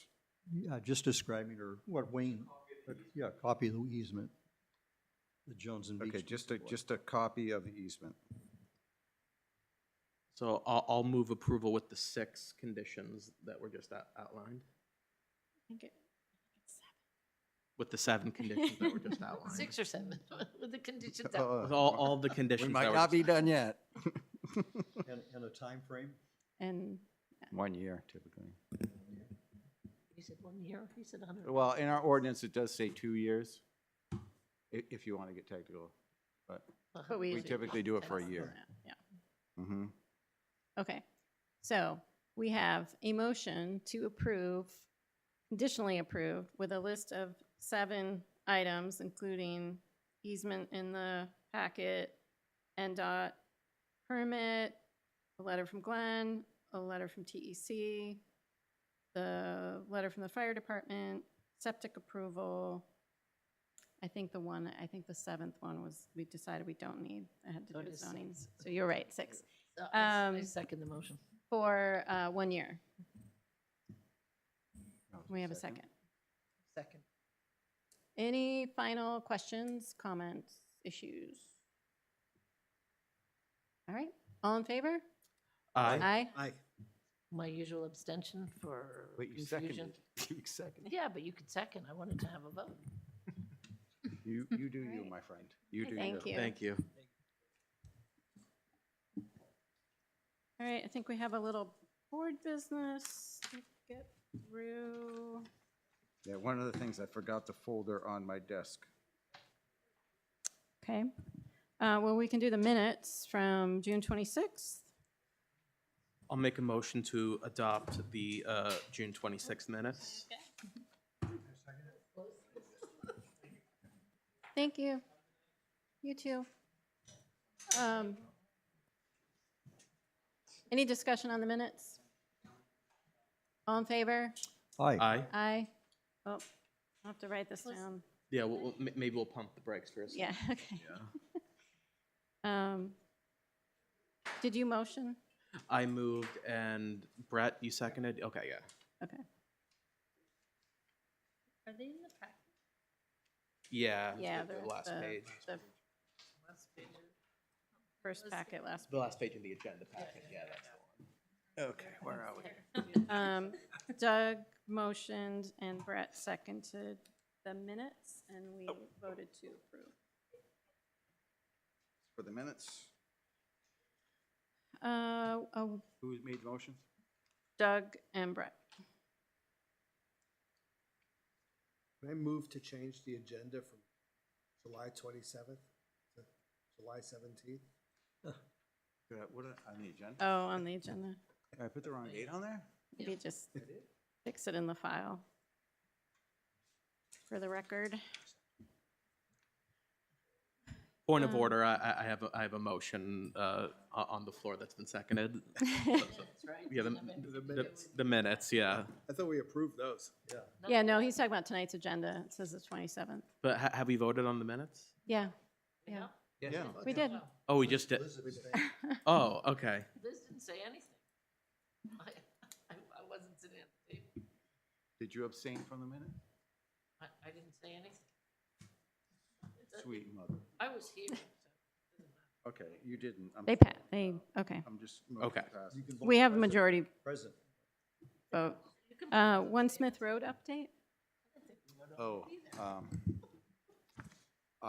so Mike came in today, and I was supposed to get a plan. I checked my email, and it might just be in there. No. Site plan? One My Smith private Road email. update. It's one of the last items. So Mike came in today, and I spoke with Mike, and Mr. Lavelle is working on his plan set as we speak. He's going on vacation, but he was supposed to send me a preliminary plan set. But Glenn's gonna be out for about a week. And I was supposed to get that today, so I'm hoping to see that next week where Glenn can take a look at that, give a comment letter on it, and then he can tighten it up and get it back to you. The plan is to get that before the board August 21st for that property, Okay. tentatively set. And I will not be at that meeting. So how long have they been out of compliance at this point? More than that, it seems. It's been an ongoing issue. I mean, I'm frankly bothered by it because I feel like, both the planning board and the select board have been taken advantage of by the process. And, I've gone by there on a number of occasions. This was after, the last meeting in which, there was direction to bring in a site plan. I think you had given even a certain amount of time, Mark, but correct me if I'm wrong on that. I never gave a true time frame because, well, I told him if he didn't call me in 2 weeks, he was going to get a Yeah, I cease and thought- desist. okay. And he called me and we started that conversation, right? So it's really hard when it comes to these particular situations to put a definite time frame on things. If you do, it has to be quite a large one because But my concern, and I get that, my concern is that he was placed on notice of the problem, but nevertheless continued to bring in equipment and, have a whole display that's sitting there that to me just looks bad, putting aside that the process has been violated. I understand that per your request, they took down the huge ugly banner. the sale. Yeah. Yep. But besides that, it still looks bad and ugly. What is supposed to be there? Nothing. I mean, it's. Well, I it's- mean, well, I'm like, all right, kinda I'm said, sorry. Where did this come No, from? it's supposed to be a a laydown, yard for equipment, if I'm understanding what the site plan had Well, been. if we're going to get technical, Okay, it's not approved as anything. there you go. It's not But supposed to be anything. I guess- But, Okay. There is no site. but, Nothing. but, Go with the first. Yeah. okay, so let's go hypothetical, right? If it was approved for a laydown yard, is what if what is happening on the property now would probably be compliant with a laydown yard.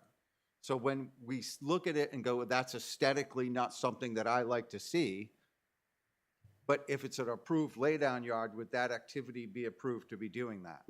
But part of the issue is that the town allowed, not by any kind of a vote or any kind of a permit, but the town kind of, I don't know, allowed a laydown yard to exist there for a couple of years. You remember mats? all the construction timber mats were put down for public service. We never approached the owner at that time and said, hey, this is out of compliance. So we kind of allowed that, but you're absolutely right, Paul. I mean, we ought to set a date, whether it be 2 weeks from now, if there's a plan hasn't been received, what we'll call a proper application, which says that the application plan needs to be essentially complete. I think that's our language in our book. And the problem is, I mean, it's one thing if we're talking about mats, but now we've taken it to gross new levels. Well, I suppose that he could argue that, hey, you never imposed any sort of restrictions on my past use laying down this product. But what if we said 2 weeks, came up with a 2-week requirement that if you didn't have a substantially complete application in a period of 2 weeks, the Board of Selectmen would issue a cease and desist? I would caution you with that. Why? Because we have Mr. Greenwood out right now. He won't be back for a week. Well, I'm saying 2 weeks. You're not letting me finish. Once Mr. Greenwood looks at that plan, he's going to have to come up with a comment letter. That comment letter is going to have to be given back to an engineer, and that engineer is going to have to recraft his whole entire site plan. Maybe. Who knows? You need to allow time for that to happen. Right. This board can take any action that it wants, but I want it to be cognizant of the time frame it takes to get engineers and applicants moving forward, right? We just wrapped up one that has been going on for months. So I just want you to be aware of that.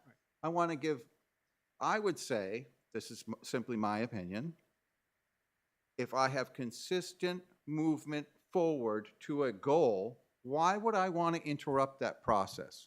We've let applicants go with the shelter enterprise thing for years.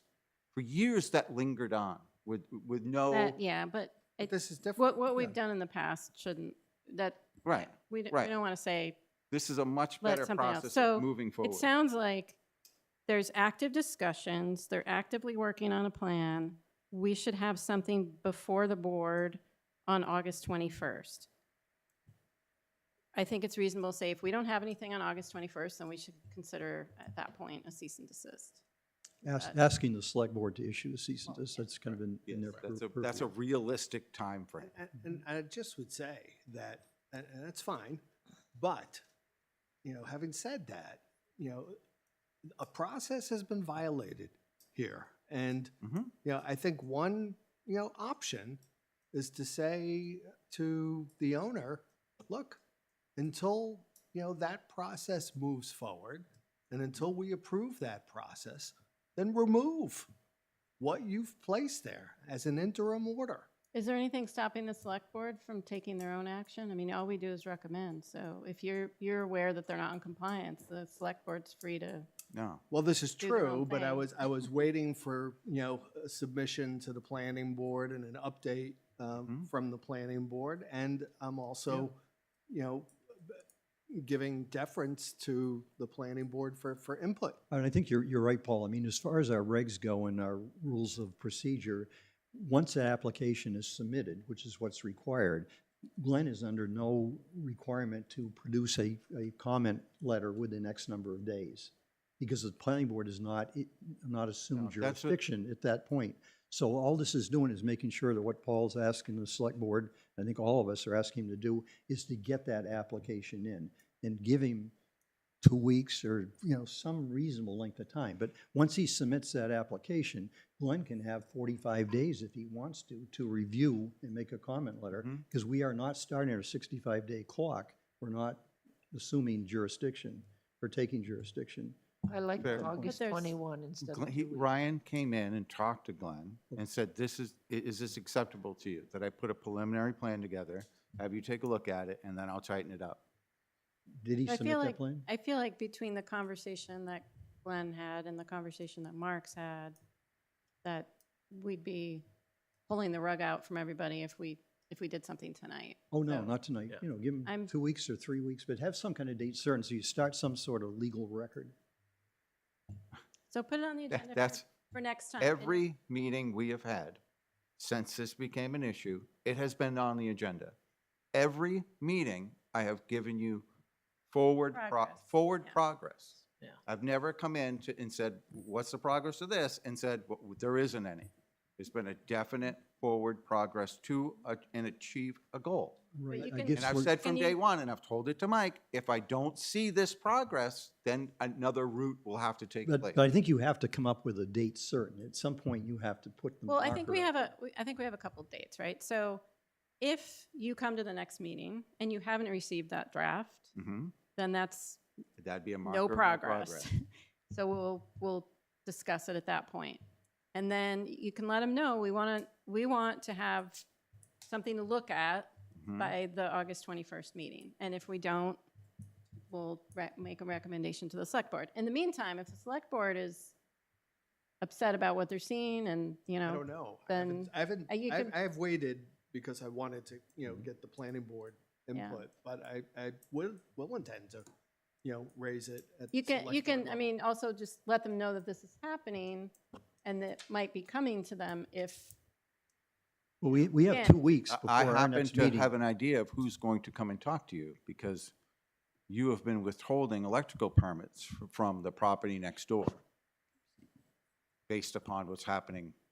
You're withholding electrical permits on the property to the left when the property on the right is not in Well, compliance. are they two separate So parcels? they are two separate Well, parcels. then he could, the property to the left, Yeah, the and property I to the don't- south. I is don't south. think that's our And I've instructed Mike to come and business. talk to you about that. It's the same owner. Because the It's select not board our is the business. governing body of that particular issue, go and talk to you.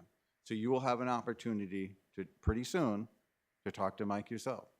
What And is judge it? his judge his forward. but forward yeah, progress. let's not, Judges what? Judge his forward progress.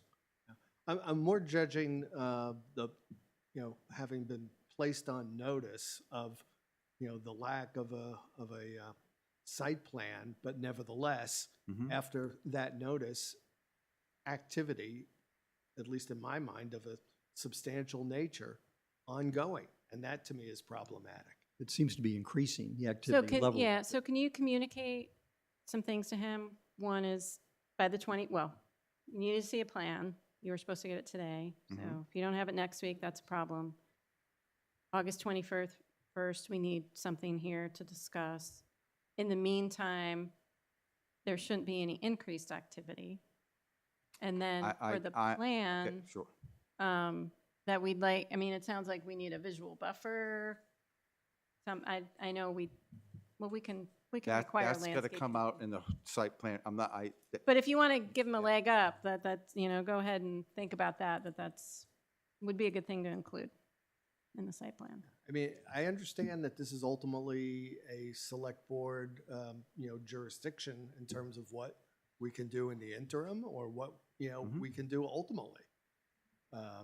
But, again, I wanted to let this process unfold, here. I'm Mhm. not happy with, how this all, unfolded. I'm not casting any, stones, at you or, this board. I'm, casting stones at the property owner, which, disappoints me. But Paul, and Because I thought I had a good rapport, No. with him, once he had purchased the property. with all due respect, though, Mark is seeing forward progress, so I agree we don't want to pull the, I know it may not be much and it's not enough, but if we put these conditions on, we have to see something by the 7th and something You know, as more Mr. substantial Yeah. by the 21st. I think that's that's not that far away. It's like a month. This engineer's done substantial work in Brentwood over quite a number of years, probably close to 20 years. So he knows the routine, he knows what he needs to do for a substantially complete submission to the town. The wetlands have already been delineated, that has already been done. He wrapped up his work a week ago. So I guess Brian as already Kristen has said, we that. wait till our next meeting, it's only 2 weeks. If we don't see anything, I think we might take a board, take the board's opinion, a straw vote as to whether we should ask the select board to issue cease and desist. It kind of feels like we agree. Yeah, Like, I think we're, yeah, I think so we're good. Yeah. Okay, So do we need to take No. any action now? not tonight. Okay. We have a letter to sign, or I have a letter to sign. Anything else? Oh, I just have a question. What's happened? Do we have anything new about the Tanya Lane, or that just got sent out, that letter? Do we have any new, I haven't seen anything new. anything new? Mark? I sent those, you had a list of requirements, a list of, help me out with a word. A request to Request TEC to, to answer some questions. I sent that off to Chris Raymond. I have not received a response yet. I But in all told him fairness, not we to gave him a give- 45-day window to, I told him not respond. to give a letter regarding the acceptance of Tanya Lane until he answered those questions, Okay, like you so- wanted me to. Okay. That's great. where that lies. I did talk to or corresponded with somebody from the Economic Development Committee and mentioned the idea of doing a chapter, and he really liked that idea, thought it would be good, agreed, like, the group needs something tangible to work on. So that should get rolling again. You can actually hand that right down to Paul, and he can sign that as well. Anything else? So did they set a time to meet, or? No, not yet. Okay. I wouldn't expect anything in the summer either. Not expecting anything at all. I will entertain a motion to adjourn. I'll make a motion to adjourn. I'll second. All in favor? Aye. This is for Paul to sign. Just a second. Who did the motion to adjourn? I did.